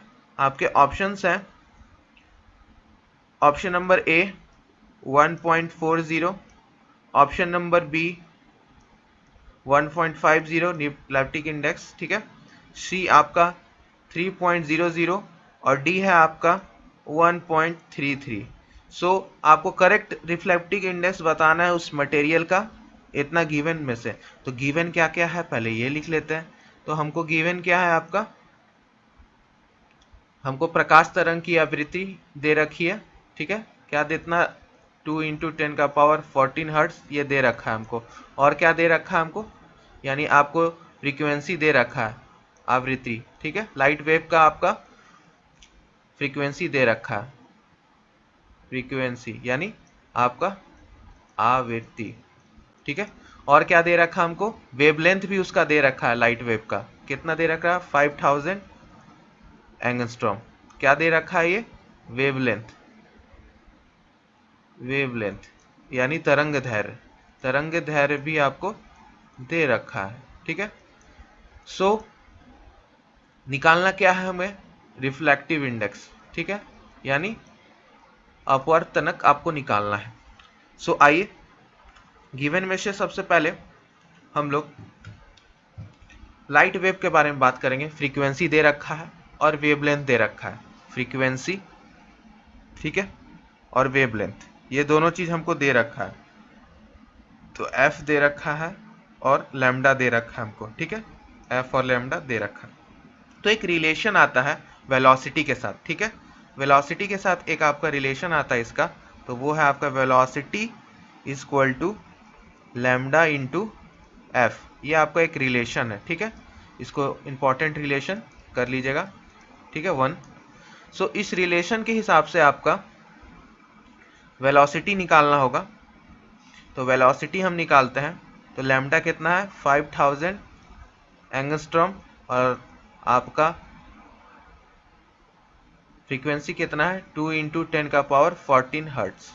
ठीक है, इतना दे रखा है। तो इसको सिंपल कैलकुलेशन करते हैं। सो कैलकुलेशन करेंगे तो ये कितना हो जाएगा, 5000 × 10 का पावर -10, क्योंकि आपका एक एंगस्ट्रॉम बराबर कितना होता है, 10 का पावर -10 मीटर्स। ठीक है, तो इसको हम लोग SI यूनिट मीटर में कन्वर्ट कर दिए। अब हर्ट्स को भी देख लेते हैं। तो हर्ट्स तो सही है आपका, तो 2 × 10 का पावर 14 हो गया। कैलकुलेशन कीजिए। सो आपका कैलकुलेशन करने पे कितना आ रहा है, तो ये आ रहा है आपका 10 का पावर 8 मीटर पर सेकेंड। कैलकुलेशन कीजिए इसको, ये 10 माइनस हो जाएगा 14 से, तो यहाँ तो हो गया आपका 10 का पावर 4, ऐसे ही यहाँ पे कम हो गया। और बचा कितना शून्य आपका, 1 2 3 और ये इधर से 4, टोटल 4 + 4 8 हो गया आपका 10 का पावर 8 मीटर पर सेकेंड। तो वेलोसिटी कितना है आपका 10 का पावर 8 मीटर पर सेकेंड। ठीक है, यहाँ सिंपल गणित लगाना था यहाँ पे आपको। ठीक है, अब रेड से आगे का रिफ्लेक्टिव इंडेक्स निकालने का। नाउ रिफ्लेक्टिव इंडेक्स, अब हम लोग को रिफ्लेक्टिव इंडेक्स निकालना है। रेड कलर से रिफ्लेक्टिव इंडेक्स निकाल रहा हूँ मैं। सो रिफ्लेक्टिव इंडेक्स निकालने के लिए एक और रिलेशन है, n = c/v। ठीक है, ये फॉर्मूला है निकालने का रिफ्लेक्टिव इंडेक्स। ठीक है, सो n यहाँ पे आपका रिफ्लेक्टिव इंडेक्स है, c आपका स्पीड ऑफ लाइट है, स्पीड ऑफ लाइट और v आपका वेलोसिटी जो यहाँ पे मैंने निकाला। सो वैल्यू पुट कर दीजिए और रिफ्लेक्टिव इंडेक्स निकाल लीजिए। तो c कितना होता है आपका, स्पीड ऑफ लाइट 3 × 10 का पावर 8 मीटर पर सेकेंड। सबका आपको SI यूनिट देख लेना है, इसलिए मैंने यहाँ पे मीटर पे एंगस्ट्रॉम को चेंज किया। सो आपका स्पीड ऑफ लाइट कितना हो गया, 3 × 10 का पावर 8 मीटर पर सेकेंड। अब वेलोसिटी कितना आप निकाले, 10 का पावर 8। ठीक है, सो 10 का पावर 8 निकालें मीटर पर सेकेंड। ठीक है, सो ये कट गया, बचा कितना 3। कितना इजी था, 3 आपका आंसर आया। ये था आपका पहला क्वेश्चन जो कि 2020 में पूछा था। ठीक है, बहुत ही इजी न्यूमेरिकल्स था, बस 2 फार्मूला याद होना चाहिए, ये वाला v = λ × f और n = c/v, रिफ्लेक्टिव इंडेक्स यानी अपवर्ड तनक निकालने का, और इधर तरंग दैर्घ्य इंटू आपका आवृत्ति = वेलोसिटी होता है। ठीक है, स्पीड। सो ये था आपका रिफ्लेक्टिव इंडेक्स निकालने का, इसको अच्छे से वीवीआई कर लीजिएगा, इस टाइप के न्यूमेरिकल्स फिर पूछे जा सकते हैं आपके एग्जाम्स में। ठीक है, तो ये था आपका क्वेश्चंस। चलिए अब नेक्स्ट क्वेश्चन पे चलते हैं। आई होप आपको ये क्वेश्चन समझ में आ गया होगा, नहीं आया होगा आराम से क्लास के बाद फिर से एक बार रिपीट करके स्टेप बाय स्टेप नोट करते चलिएगा, समझ में आ जाएगा। ठीक है, चलिए नेक्स्ट क्वेश्चन पे चलते हैं हम लोग। आइए माय डियर स्टूडेंट्स, अब क्वेश्चन नंबर 2 देख लेते हैं 2020 का। सो यहाँ पर आपसे पूछा जा रहा है कि आपको बताना है कि आपका करंट आई आपका पास हो रहा है कॉइल के अंदर से, एरिया ए दे रखा है और नंबर ऑफ टर्न्स n के बराबर है। तो magnetic movement of the coil is, आपको मैग्नेटिक मूवमेंट उस कॉइल का बताना है। ठीक है, यानी क्षेत्र ए यानी एरिया ए की कुंडली में आपका धारा यानी आपका करंट आई बह रहा है, प्रभावित हो रहा है। तो फेरों की संख्या हम n मान लिए हैं, तो कुंडली की चुंबकीय आघूर्ण कितनी होगी। ठीक है, आघूर्ण कितनी होगी आपकी, तो यहाँ मैग्नेटिक मोमेंट निकालना है। ठीक है, सो आपका एक रिलेशन होता है मैग्नेटिक मोमेंट निकालने का, और ये एक न्यूमेरिकल नहीं है, ये बस एक कॉमन सेंस का सवाल है कि बस आपको फॉर्मूला पता है तो आप आराम से बना लोगे। आपको अधिकतर क्वेश्चंस लगेगा कि ये न्यूमेरिकल है, लेकिन केमिस्ट्री और फिजिक्स में मोस्टली क्वेश्चंस बस फार्मूला बेस्ड रहते हैं। बस आपको फार्मूला आता है, उसमें वैल्यू पुट कीजिए, जैसे पहला वाला प्रश्न था, दूसरा भी यही है। आप लोग केमिस्ट्री भी करोगे जाके अच्छे से, पूरा प्रीवियस ईयर जो मैंने करा रखा है, तो वहाँ पर भी आपको इसी तरह से। सो मैग्नेटिक मूवमेंट आपको निकालना है यहाँ पे। सो मैग्नेटिक मूवमेंट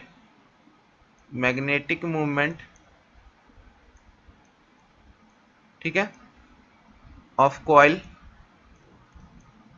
ठीक है I1, तो इसमें होगा IA। ठीक है, एक कॉइल के लिए। फिर आपका मैग्नेटिक मूवमेंट एक कॉइल के लिए है, वन कॉइल के लिए है, एक कॉइल के लिए, कॉइल 1। जब मैग्नेटिक मूवमेंट हम लोग निकाल रहे हैं for n number of coils, तो इसमें NIA हो जाएगा। ठीक है, तो बस यही था आपका। और ऑप्शंस देख लेते हैं आपका। ऑप्शंस मैंने नहीं लिखा है, ऑप्शंस मैं नीचे लिख दे रहा हूँ, अभी ऑप्शंस लिख दे रहा हूँ। सो आपका ऑप्शंस क्या है, ऑप्शन है आपका NIA, ऑप्शन नंबर बी है आपका NI/A, ऑप्शन नंबर सी है आपका NI√A, और डी है आपका n², ठीक है AI। ठीक है, तो करेक्ट क्या हुआ आपका, ऑप्शन नंबर ए। ऑप्शन नंबर ए आपका करेक्ट है। ठीक है, ऑप्शन नंबर ए आपका करेक्ट हो गया, इसको करेक्ट कर लीजिएगा। सो मैग्नेटिक मोमेंट आपका एक कॉइल के लिए, वन कॉइल के लिए आई ए होगा, और n नंबर ऑफ कॉइल्स के लिए n, क्योंकि दे रखा है n वैल्यू यहाँ पे, बस उससे इंटू कर दीजिए। सो ये था आपका क्वेश्चन नंबर 2 जो कि मैग्नेटिक मूवमेंट के ऊपर आपसे सवाल पूछा था। ये बहुत ही ईजी, फॉर्मूला बेस्ड, ज़्यादा कुछ इसमें नहीं दिमाग लगाना था। सो ये था क्वेश्चन नंबर 2। चलिए अब क्वेश्चन नंबर 3 की ओर चलते हैं। सो आइए माय डियर स्टूडेंट्स, अब हम लोग क्वेश्चन नंबर 3 कर लेते हैं। सो क्वेश्चन नंबर 3 आपसे यहाँ क्या पूछा जा रहा है कि क्वेश्चन नंबर 3 आपसे पूछ रहा है कि आपको when a resistance of 2 ohm, 2 ohm का रेजिस्टेंस आपको दे रखा है, is joint to a battery, यानी 2 ओम का आपको रजिस्टर एक ज्वाइंट कर रखा है बैटरी से, resistor is joint to a battery, the current flowing is 2 ampere. ठीक है, पहला केस, केस वन है आपका कि 2 ओम रजिस्टर आपका बैटरी से ज्वाइन है, तो उसमें करंट आई 2A प्रभावित हो रहा है। ठीक है, व्हेन दिस बैटरी, इसी बैटरी में जिसे कनेक्टेड है, उससे अगर हम लोग 9 ओम को ज्वाइन कर देंगे, यानी केस टू में आपको 9 ओम का रेजिस्टेंस ज्वाइन कर देंगे, रजिस्टर ज्वाइन कर देंगे, तो उसमें 0.5 एम्पियर आई यानी प्रभावित होता है करंट। सो आपको इंटरनल रेजिस्टेंस बताना है आपको। ठीक है, इंटरनल रेजिस्टेंस आपको निकालना है उस बैटरी के लिए, तो उसमें इंटरनल रेजिस्टेंस कितना होगा, बहुत इजी सवाल है आपका। इंटरनल रेजिस्टेंस आपको आर निकालना है, स्मॉल आर। ठीक है, ओम्स में। सो आपको एक दे रखा है, जब 2 ओम का प्रतिरोध एक बैटरी से जोड़ा जाता है तो उसमें धारा का प्रवाह 2 एम्पियर होता है, पहला केस नंबर 1। ठीक है, फिर उसी बैटरी में अगर हम 9 ओम को जोड़ते हैं तब उसमें धारा प्रवाह होता है 0.5 एम्पियर। ठीक है, सो आपको इंटरनल बैटरी के आंतरिक प्रतिरोध को आपको निकालना है। ठीक है, सो ये कैसे निकलेगा, तो सबसे पहले सर्किट ड्रॉ कर लेते हैं केस 1 का। केस 1 का सर्किट ड्रॉ करते हैं, केस 1। ठीक है, केस 1 में आपको क्या दे रखा है कि आपका ये ई एक बैटरी है। ठीक है, बैटरी का ई कर दिए, एक सर्किट है आपका। ठीक है, रेजिस्टेंस यानी रजिस्टर लगा हुआ आर, कैपिटल आर। ठीक है, इंटरनल रेजिस्टेंस बैटरी का तो इसमें छोटा आर कर देते हैं। ठीक है, आई प्रवाह हो रहा है आपका। ये हो गया केस 1। केस 2 में यहाँ पे 2 ओम लिख लेना, 2 ओम। ठीक है, आई कितना है इसमें, 2 एम्पियर। ठीक है, केस 2 में आपका, केस 2 में सब सेम है, internal resistance E small R, R यहाँ आर कितना है आपका 9 ओम, और आई कितना है आपका, आई है आपका 0.5 एम्पियर। अब बस थोड़ा सा कैलकुलेशन करना है, बहुत इजी है। कैलकुलेशन क्या करना है कि बस आपको पता है, कलर चेंज कर रहा हूँ, आई बराबर क्या होता है आपका, E equal to R plus R. तो दोनों के लिए निकालना है, तो पहले इसके लिए निकाल लेता हूँ आई इक्वल टू। ठीक है, तो आई इक्वल टू इसके लिए निकाल लेता हूँ, यानी आई यहाँ पे करंट कितना है पहला केस में, पहला केस में आपका करंट कितना है, पहला केस में आपका करंट है 2 एम्पियर। ठीक है, ई आपको मान के चलिए कॉमन है दोनों के लिए। आर कितना है, कैपिटल आर 2 ओम है, प्लस स्मॉल आर हमको पता नहीं है, निकालना है। ठीक है, सेम इसमें भी वही करना है केस 2 पे। केस 2 में आपका कितना करंट जा रहा है, तो 0.5। ठीक है, ई कॉमन है दोनों के लिए। आर कितना है, तो 9 ओम है आपका, तो 9 ओम प्लस आर, दोनों के लिए आर इंटरनल रेजिस्टेंस तो सेम होगा। अब बस दोनों को इक्वेट कर दीजिए, ये 1 हो गया आपका, ये 2 हो गया, दोनों को इक्वेट कर दीजिए। तो इक्वेट करने पे आपको कितना आ रहा है, सो इक्वेट करने पे आपको फ्रॉम 1 एंड 2 आप लोग इक्वेट करोगे तो इजीली आपका निकल जाएगा इक्वेट करने पे। सो इक्वेट करते हैं हम लोग। सो इक्वेट करने पे फ्रॉम 1 एंड 2, फ्रॉम 1 एंड 2 आपका आ रहा है, डिवाइड कर दो, 2 divide by 0.5 into e 2 plus r into 9 plus r divide by e. ठीक है, अब इसको हम लोग सॉल्व करते आगे। क्लियर कर रहा हूँ पेज, ठीक है, पूरा पेज को क्लियर कर रहा हूँ। बैक करके फिर से देख लीजिएगा, ठीक है। सो ये वाला चीज क्या हुआ, 2 divide by 0.5 equal to e 2 plus r into 9 plus r divide by e. E से ई कट गया, ठीक है, और इससे ये कट गया, तो कितना है आपका 4। क्यों, क्योंकि ये ऊपर चला जाएगा 10, तो ये 20/5 हो जाएगा, तो 4 हो गया, ठीक है। तो 4 इक्वल टू 9 प्लस आर, और इधर क्या बचा 2 प्लस आर। बस अब इतना ही निकालना है हमें, इसको इक्वेट करना है। तो इसको इक्वेट करने के लिए क्या करना होगा, इधर लेके जाते हैं इसको, तो आपको हो जाता है, कलर चेंज कर रहा हूँ, तो 8 प्लस 4 आर लेके गए, इसको इधर लेके गए, इक्वल टू 9 प्लस आर, ठीक है। फिर कितना बच गया आपका, आर को उधर ले जाते हैं, 9 को इधर ले आते हैं, तो आपका 3R1 यानी R इक्वल टू 1/3, ठीक है। तो ये आपका आंसर आया। यानी आपका ऑप्शंस क्या था, ऑप्शंस मैं बाद में लिख रहा हूँ क्योंकि जगह नहीं था, इसलिए ऑप्शंस था आपका 1/1 ओम, 1/3 ओम। ऑप्शन नंबर बी था, क्योंकि न्यूमेरिकल्स है तो करने के बाद ही ऑप्शंस देखने में ज़्यादा अच्छा लगता है। 1/4 ओम, सी आपका 2 ओम, और डी आपका 0.5 ओम। सो करेक्ट आंसर क्या हो गया आपका ए, 1/3 ओम। न्यूमेरिकल्स में पहले कर लेने के बाद फिर ऑप्शंस देख के सही करने में ज़्यादा अच्छा लगता है, पहले से नहीं तो कंफ्यूज हो जाता है। पहले जब भी न्यूमेरिकल्स आए ना, तो सबसे पहले सॉल्व कर लीजिए, और बस यूनिट्स देख लीजिए कि यूनिट सही है कि नहीं। न्यूमेरिकल वैल्यू मत देखिए एग्जाम में, कर लेने के बाद, नहीं तो फिर आते हुए भी गलत हो जाता है कभी कभी, ठीक है, अगर कॉन्सेप्ट क्लियर ना हो तो उस केस में। यहाँ तो ईजी था इसलिए हो गया, इसलिए मैं सब क्वेश्चंस में आपको बाद में दे रहा हूँ ऑप्शंस कर लेने के बाद, ठीक है। फिजिक्स में ऐसे ही करना है हम लोगों को। सो आई होप ये क्वेश्चन समझ में आ गया होगा। चलिए नेक्स्ट क्वेश्चन पे चलते हैं। अब आ जाइए my dear students, question number 4 को सॉल्व करते हैं। क्वेश्चन नंबर 4 बहुत इजी क्वेश्चन है।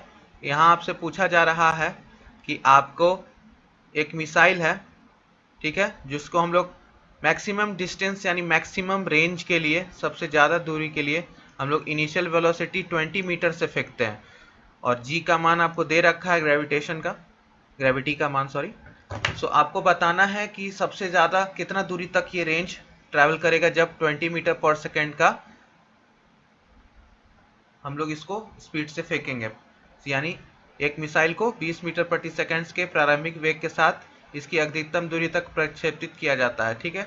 सो आपको वो दूरी बताना कितना होगा। तो दूरी है option number A 20, option number B 40, option number C 50, या ऑप्शन नंबर डी 60। 20, 40, 50, 60 आपको बताना है। 20, 40, 50, 60 में से सही उत्तर क्या होगा।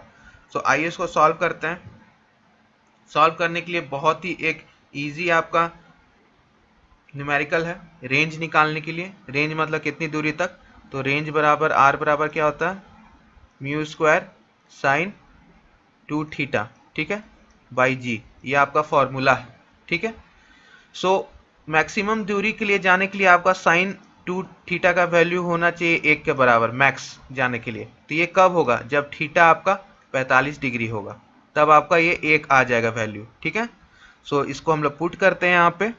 तो आर मैक्स निकालने के लिए हम लोग जानते हैं ये आर मैक्स हो जाएगा, क्योंकि जब साइन थीटा आपका बराबर 90 डिग्री हो जाएगा, यानी 2 इंटू 45, तो साइन 90 का आपका वैल्यू 1 आता है, ठीक है। साइन 90 का आपका वैल्यू 1 आता है। तो आर मैक्स ये हो गया आपका आर से। तो आर मैक्स का क्या हो जाएगा, यू स्क्वायर जी, ठीक है। यानी इनिशियल वेलोसिटी आपका कितना था 20 इंटू 20 कर दीजिए, स्क्वायर है, बाई जी कितना है 10 दे रखा है। तो यूनिट्स भी आपको ध्यान रखने, लेकिन यहाँ यूनिट्स नहीं देख रखा तो कोई दिक्कत नहीं। तो 10 से 10 काट दीजिए, तो आपको कितना आ रहा है 40 आपका करेक्ट आएगा बी। ठीक है, अगर मैं यहाँ यूनिट पूछता तो कितना यूनिट आता, 40 मीटर में आता, किलोमीटर में आता, किस में आता, सेंटीमीटर में। तो जस्ट लिखिए ना इसका, मीटर प्रति सेकंड है ना, मीटर प्रति सेकंड लिखिए। नीचे क्या था आपका, मीटर प्रति सेकंड स्क्वायर। ठीक है, क्योंकि इधर एक और मीटर प्रति सेकंड था। ठीक है, तो ये मीटर प्रति सेकंड कट गया आपस में, तो ये कट गया दोनों सेकंड सेकंड, तो आया आपका क्या, मीटर। तो 40 मीटर। ठीक है, तो मीटर में आता आपका आंसर। ठीक है, आसान क्वेश्चन था, बहुत ही इजी क्वेश्चन था। क्यों, क्योंकि 2 मीटर है ना यहाँ पे, इसका भी मीटर प्रति सेकंड है, तो सेकंड से सेकंड दोनों कट गया, और मीटर से 1 मीटर कट गया, तो बस 1 मीटर बचा, तो 40 मीटर। बहुत इजी क्वेश्चन था, बस ये फॉर्मूला याद होना चाहिए कि R equal to mu square sine 2 theta by g, और R max equal to mu square by g, initial velocity u square by g, sorry. So ये था आपका इजी क्वेश्चंस। चलिए क्वेश्चन नंबर 5 की ओर चलते हैं। आई होप ये आपको क्वेश्चन समझ में आ गया होगा न्यूमेरिकल। नेक्स्ट क्वेश्चन की ओर चलते हैं हम लोग। क्वेश्चन नंबर 5 अब हम लोग देख लेते हैं my dear students. Question number 5 आपको बहुत ही इजी क्वेश्चंस है।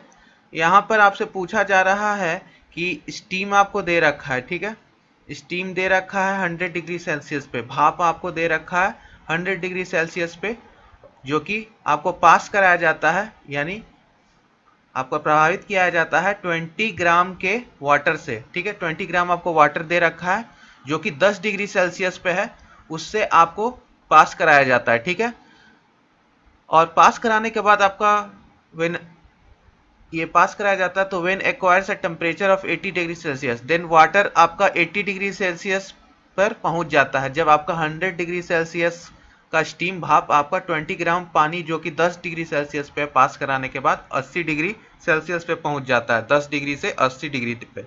सो जो मास प्रेजेंट है वाटर का, वो हमको निकालना है इस क्वेश्चन में। और आपको स्पेसिफिक हीट ऑफ वाटर दे रखा है और लेटेंट हीट ऑफ स्टीम दे रखा है, तो गिवन वैल्यू आपको पहले से दे रखा है। ठीक है, तो ये क्वेश्चन था। चलिए आइए इसको हम लोग अच्छे से डिटेल में सॉल्व करते हैं। तो सबसे पहले गिवन क्या है हमें वो लिख लेते हैं। तो गिवन है हमें, गिवन क्या है, तो गिवन है हमें स्पेसिफिक हीट ऑफ वाटर यानी SW। Specific heat of water क्या है, 1 कैलोरी पर ग्राम पर सेल्सियस, यहाँ पे दे रखा है ये। ठीक है, उसके बाद आपको क्या दे रखा है, लेटेंट हीट ऑफ स्टीम यानी LS दे रखा है, लेटेंट हीट ऑफ स्टीम। ठीक है, गुप्त ऊष्मा आपका भाप का दे रखा है। ठीक है,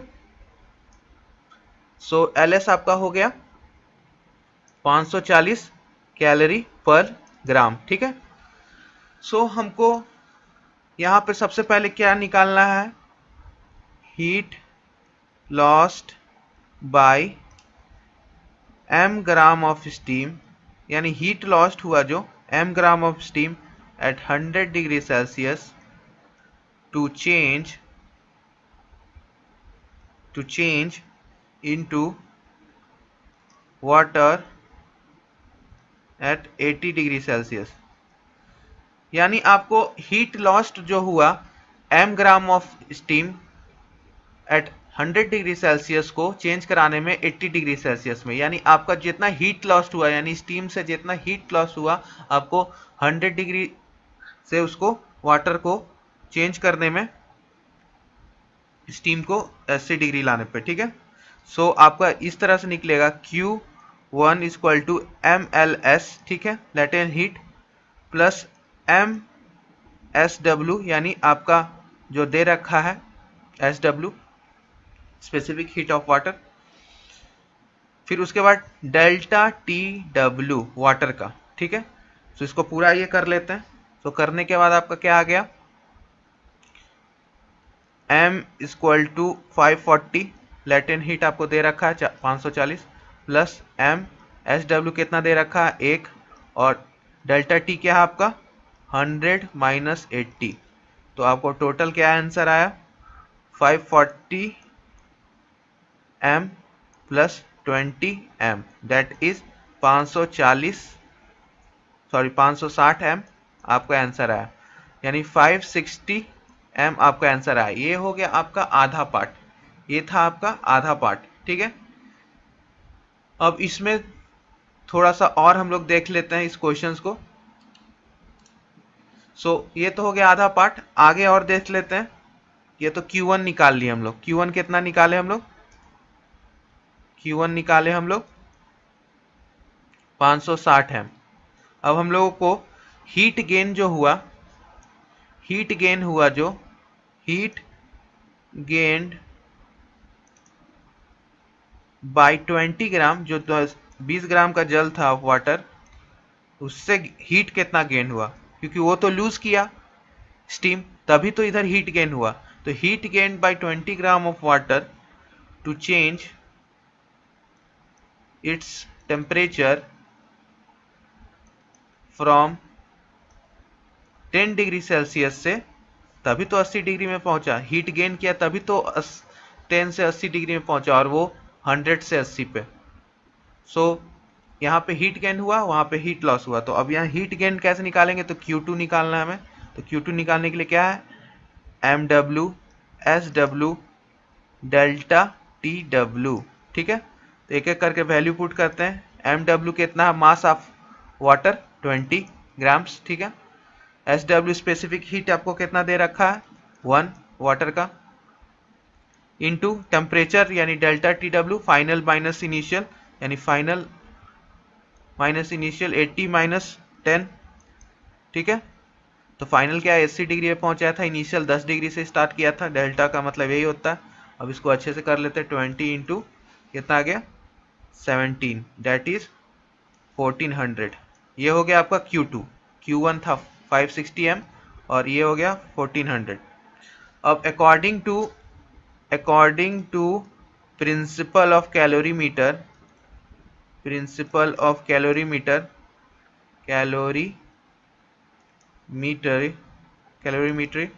आपका Q1 बराबर होगा Q2 का, ठीक है। जितना हीट लॉस हुआ उतना हीट गेन होगा, तो बराबर हो गया। यानी आपका यहां लिख रहा हूं, कलर चेंज कर देता हूं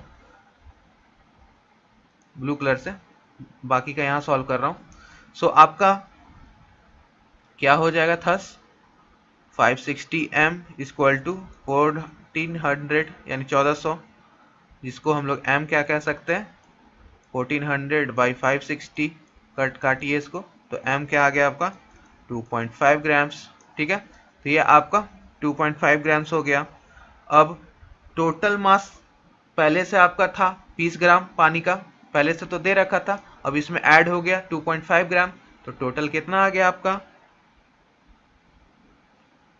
तो 20 plus 2.5 grams that is 22.5 grams. तो ये आपका आंसर आ गया 22.5 ग्राम्स, ठीक है। तो लास्ट में, क्योंकि यहाँ पे आप देख रहे हो कि हीट गेन हुआ, गेन होने से क्या हुआ? आपका जल में बढ़ोतरी हुआ, क्योंकि कुछ स्टीम आपका जल में बदल गया होगा, भाप आपका जल पानी में बदल गया होगा, तो इस वजह से हीट गेन हुआ। और उधर हीट लॉस किया ना, क्योंकि स्टीम भाप अपना हीट लॉस कर रहा है, जिसकी वजह से वो जल में कन्वर्ट हो जाएगा, इसलिए यहाँ पे 20 प्लस 2.5 ग्राम हुआ, ठीक है। तो ये था आपका क्वेश्चन, ठीक है। तो करेक्ट आंसर क्या हो जाएगा? C 22.5 ग्राम। एक बार फिर से देख लीजिएगा, न्यूमेरिकल्स ना समझ में आए, एक बार, दो बार, 3 बार देखिए, आपको पूरा प्रिंसिपल के साथ साथ मैंने सारा आपको डेल्टा TW कैसे लेना, SW क्या होता है, सब स्पेसिफिक हीट, लैटेंट हीट सब बता दिया मैंने, ठीक है। तो आपका ये निकला मास पानी का बढ़ जाने के बाद, ठीक है। तो ये था आपका क्वेश्चन नंबर 5। नहीं समझ में आया होगा, एक बार फिर से देखिएगा रिपीट पे, 2 बार देखिए, 3 बार देखिए, जब तक ना आए न्यूमेरिकल्स देख लीजिए, क्योंकि इसी टाइप का न्यूमेरिकल्स आपका 2021 में भी आने वाला, और जो जो न्यूमेरिकल्स आया है आपको उसी पे बेस पे आएगा, ठीक है। तो हम लोग रेंज के ऊपर देखे, यहाँ पे आपका कैलोरीमीटर के ऊपर देखे, प्रिंसिपल के ऊपर देखे, ये सारा क्वेश्चन सब आपका अच्छा न्यूमेरिकल्स पूछा जा रहा है फिजिक्स से, ठीक है। चलिए हम नेक्स्ट क्वेश्चन चलते हैं, क्वेश्चन नंबर 6 की ओर। आइए माय डियर स्टूडेंट्स, अब क्वेश्चन नंबर 6 देख लेते हैं। और क्वेश्चन नंबर 6 आपसे क्या पूछ रहा है? क्वेश्चन यहाँ आपसे पूछा जा रहा है कि इफ फोर्स को हम लोग F मान रहे हैं, वेलोसिटी को V, टाइम को T, ठीक है, टाइम को T मान रहे हैं, और इसको बेसिक यूनिट्स ले रहे हैं तो आपका डायमेंशन निकालना है मास का। यानी यदि वेग को हम f मांग रहे हैं, सॉरी बल को f मान रहे हैं, वेग को v, समय को t, तो इसको हम लोग मूल इकाई के रूप में लिया जा रहा है, तो द्रव्यमान का आयाम क्या होगा, यानी डायमेंशन निकालना है आपको, डायमेंशन निकालना है आपको मास का। ठीक है, अगर कंडीशन ये है, ठीक है, तो कंडीशन आपको दे रखा है। सो यहां पर ऑप्शंस देख लेते हैं पहले। ऑप्शंस ए है आपका F equal to F B, ठीक है, बी है आपका एफ बी, ठीक है, सी है आपका एफ बी टी, और डी है आपका एफ बी 1T। ठीक है, तो ये आपका ऑप्शंस है। आइए बेसिक से सॉल्व करते हैं। फोर्स क्या होता है, मास इनटू एक्सेलरेशन, ठीक है, और एक्सेलरेशन क्या होता है, चेंज इन वेलोसिटी अपॉन में टाइम। ठीक है, तो फोर्स क्या हो गया, m equal to V by T. ठीक, सो आपका यहां पर फोर्स बराबर क्या आ रहा है, एम वी टी। ठीक, सो m को उधर ले जाएंगे, मतलब m को इधर रहने देंगे, f आपका t और नीचे आ जाएगा v, जो कि आपका बराबर होगा फोर्स टाइम पर वेलोसिटी। यानी आपका सही उत्तर होगा ऑप्शन नंबर डी। ठीक है, ऑप्शन नंबर डी आपका सही उत्तर होगा। ठीक, तो इस तरह से आपको ये सॉल्व करना था बेसिक लेके। ठीक है, तो ये आपका सही उत्तर हुआ क्वेश्चन नंबर 6 का। ठीक है, तो ये इजी था क्वेश्चंस। ठीक, आइए अब नेक्स्ट क्वेश्चन पे चलते हैं। इसको एक और वे में आप लोग देख सकते हो, सेम वे है थोड़ा सा, अगर जिनको ना दिक्कत हुआ होगा तो इसको आप लोग इस तरीके से भी ले सकते हो कि हम लोग फोर्स को जानते हैं, फोर्स को जानते हैं, क्या आता है इसका dimension, m equal to L T square. ठीक है, सो आपको m l इधर ले लो, टी ये हो गया आपका अलग, क्योंकि मास इनटू एक्सेलरेशन होता है, ये एक्सेलरेशन दिखा रहे हैं यहाँ पे। सो आपका force equal to m equal to L T, क्या हो गया आपका लेंथ अपॉन में टाइम, यानी वेलोसिटी, वेलोसिटी अपॉन में t। ठीक है, सो m क्या है आपका, करेक्ट यही है आपका, f इक्वल टू टी पर वेलोसिटी। करेक्ट एक्सप्लेनेशन आपका यही है, इस वे में आपको सॉल्व करना है। ठीक है, तो ये आपका करेक्ट था, ये VVI है आपका। इसी वे में आप सॉल्व कीजिए डायमेंशंस का, मास लेंथ टाइम, तो अच्छे तरीके से हो जाएगा। ये आपको करेक्ट है, इसी को आप सही लेके चलिए। ठीक है, वो तो इजी वे में था, ये आपका प्रॉपरली है। ठीक है, ये आपका प्रॉपर और सही तरीके से। चलिए नेक्स्ट क्वेश्चन पे चलते हैं। सो आइए माय डियर स्टूडेंट्स, अब क्वेश्चन नंबर 7 करते हैं। क्वेश्चन नंबर 7 आपसे क्या पूछ रहा है कि एक आपका फेज डिफरेंस दे रखा है, the phase difference between instantaneous velocity and acceleration of a particle executing simple harmonic motion। यानी आपका एक फेज डिफरेंस निकालना है इंस्टेंटेनियस वेलोसिटी और एक्सेलरेशन ऑफ पार्टिकल के बीच में, जो कि एग्जीक्यूट कर रहा है SHM यानी सिंपल हार्मोनिक मोशन। ठीक है, सो सरल आवर्त गति के करने वाले कण के ताक्षणिक वेग तथा त्वरण के बीच का कालांतर आपको निकालना है, फेज डिफरेंस। ठीक है, तो सबसे पहले मान लीजिए कि जो पार्टिकल है सिंपल हार्मोनिक मोशन कर रहा है SHM। ठीक है, तो उसका हम लोग डिस्प्लेसमेंट निकालेंगे सबसे पहले। तो डिस्प्लेसमेंट x ले लिया हम, बराबर क्या हो गया आपका a साइन ओमेगा टी। ठीक है, a साइन ओमेगा टी, ये तो अगर डिस्प्लेसमेंट। अब वेलोसिटी निकालना है, वेलोसिटी। ठीक है, तो वेलोसिटी के लिए क्या करना होगा, मैं simple dv by sorry dx by dt। तो dx आपका क्या है, यहाँ पर आपका हो गया a omega cos omega T. ठीक है, जो कि हम लोग कन्वर्ट कर सकते हैं इसको A omega sine W T omega T plus pi by 2। ठीक, अब एक्सक्लरेशन का निकालना है, एक्सक्लरेशन। ठीक है, तो एक्सक्लरेशन क्या होता है, D V by D T. तो वो आपका क्या आएगा, A square two omega square sine omega T. तो यहाँ पे फेज डिफरेंस कितना आपका दिख रहा है, साफ साफ आपको फेज डिफरेंस इंस्टेंटेनियस वेलोसिटी और एक्सेलरेशन में निकालना है। तो ये आपका आ रहा है पाई बाई 2, साफ साफ दिख रहा है, ये 1 है, इक्वेशन ये 2 है। दोनों इक्वेशन को इक्वेट कीजिए, देखिए पाई बाई 2 आ रहा है आपका। बाकी सब तो सेम है ना, सेम, बस चेंज क्या आ रहा है, पाई बाई 2 का। तो इसलिए सीधा सीधी पाई बाई 2 आपका फेज डिफरेंस हो गया। ठीक है, तो ये था आपका एसएचएम के ऊपर, सिंपल हार्मोनिक के ऊपर, कालांतर के ऊपर आपका ये क्वेश्चन था एसएचएम के ऊपर। ठीक है, इसका ग्राफ प्लॉट करके देखना चाहते हैं आप लोग, ग्राफ कैसे प्लॉट होगा उससे आपको और समझ में आएगा। आइए ग्राफ प्लॉट कर लेते हैं। ठीक है, चलिए ग्राफ भी प्लॉट कर लेते हैं इसके ऊपर। सो ग्राफ प्लॉट कैसे होगा, सबसे पहले तो आपको दे रखा है जो उसका दोनों का हम लोग को एक्सेलरेशन और वेलोसिटी के बीच में ग्राफ है।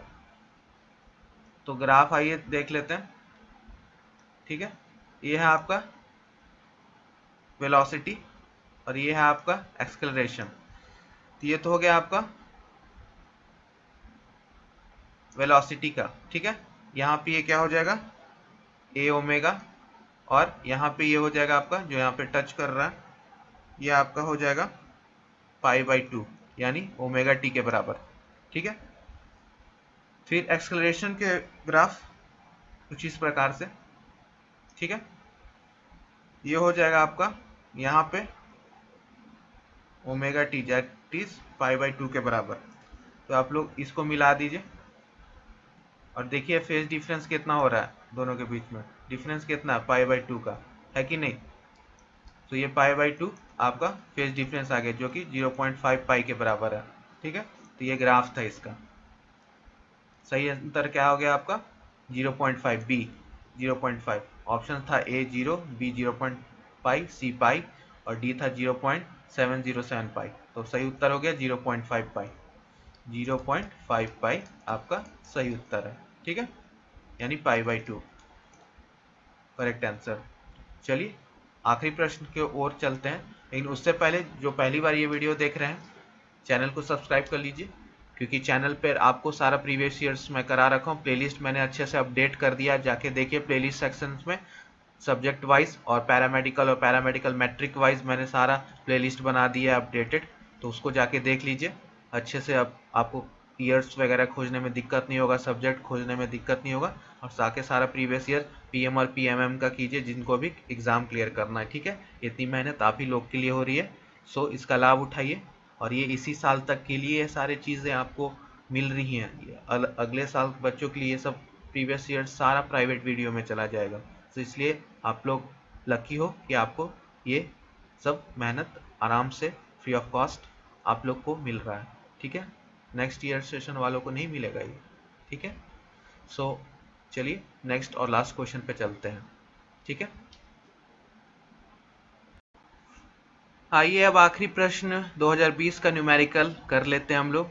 आप लोग देख सकते हो कि सारा क्वेश्चंस लगभग न्यूमेरिकल ही है, थ्योरी कुछ भी नहीं पूछा है। ठीक है, सो रेडी रहिए, 2021 में भी यही सेम ट्रेंड रहेगा आपका। सारा फिजिक्स में मोस्टली 90% आपका क्वेश्चंस न्यूमेरिकल बेस्ड ही रहेगा, थ्योरी बेस्ड नहीं आने वाला फिजिक्स से। ठीक है, सो आइए क्वेश्चंस करते हैं। सो क्वेश्चन नंबर 8 आपसे पूछ रहा है, if a body of mass m collides against a wall with velocity v, यानी एक बॉडी आपका जो इसका मास m है, यदि द्रव्यमान m वाला कोई पिंड v वेग से यानी वेलोसिटी v से आपका दीवार से टकराता है, ठीक है, कोलाइड करता है, तो रिबाउंड होता है। ठीक है, विथ सेम स्पीड, उतना ही स्पीड से रिबाउंड होता है और उसी गति से आपका प्रतिक्षेप करता है, रिबाउंड होता है। तो इसका आपको चेंज इन मोमेंटम निकालना है, संवेग परिवर्तन क्या होगा आपको निकालना है। ठीक है, सो आपको सबसे पहले यहाँ पे initial velocity of body before collision, यानी आपका सबसे पहला वेग निकालना इनिशियली जब आपका कोलिजन नहीं हुआ है, टकराया नहीं उससे पहले का। सो पहला initially initial velocity of body before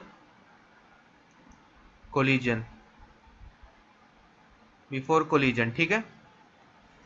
तो आपका वो क्या हो जाएगा, velocity initial u minus V होगा।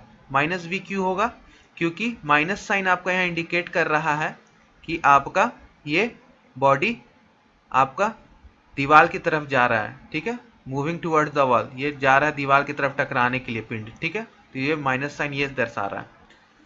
फिर आपका इनिशियल मोमेंटम, इनिशियल वेलोसिटी तो निकल गया, अब इनिशियल मोमेंटम निकालना है। इनिशियल मोमेंटम क्या होगा आपका बॉडी का, ऑफ द बॉडी P1, ये होगा आपका mu, जो कि आपका निकलेगा माइनस mv, ठीक है, क्योंकि वेलोसिटी से हम लोग यहाँ निकाल चुके हैं, तो इसको पुट कर दीजिए ये वाला वैल्यू यहाँ पे, तो माइनस mv, ये हो गया आपका इनिशियल। आइए नेक्स्ट स्लाइड पे चलते हैं।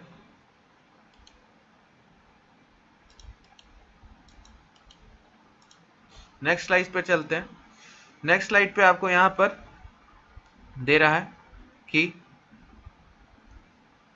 जो आपका फाइनल वेलोसिटी है टकराने के बाद, final velocity of body after collision के बाद, तो ये क्या होगा, वो v हो जाएगा।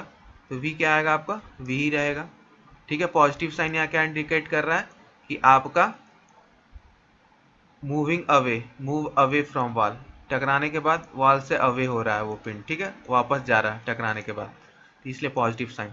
तो फाइनल मोमेंटम क्या हो गया आपका, final momentum of the body यानी pf, वो pi था और ये pf, mv, ठीक है, कैपिटल mv, ठीक है। सो चेंज इन मोमेंटम क्या हुआ, क्योंकि चेंज इन मोमेंटम पूछा है, चेंज इन मोमेंटम क्या है आपका, delta p, final minus initial, delta का मतलब, सो आपका क्या है mv माइनस, और उधर माइनस mv था क्योंकि टकरा रहा है इसलिए, सो आपका क्या आ गया 2mv, ठीक है। सो 2mv आपका चेंज हुआ किस चीज में, मोमेंटम में। तो मोमेंटम में आपका चेंज क्या आया 2mv। तो ये था आपका प्रॉपर एक्सप्लेनेशन क्वेश्चन नंबर 8 का, और यहाँ पे ये डिटेल में भी लिखा हुआ है, हिंदी इंग्लिश दोनों में, सो आपको कंफ्यूजन नहीं होगी। इसको भी आप लोग स्क्रीनशॉट ले लीजिएगा, नहीं तो नोट कर लीजिएगा, वही चीज़ मैंने यहाँ पर लिख रखा है, ठीक है। तो ये था आपका क्वेश्चंस। अब मैं आपको बता देता हूँ ये जितना भी क्वेश्चंस पूछा आपको किस किस टॉपिक से था, ठीक है। तो एक एक करके सारा क्वेश्चंस को वापस देखते हैं, ठीक है। सो ये वाला क्वेश्चन जो था आपका क्वेश्चन नंबर 8, आपका सिस्टम ऑफ पार्टिकल्स एंड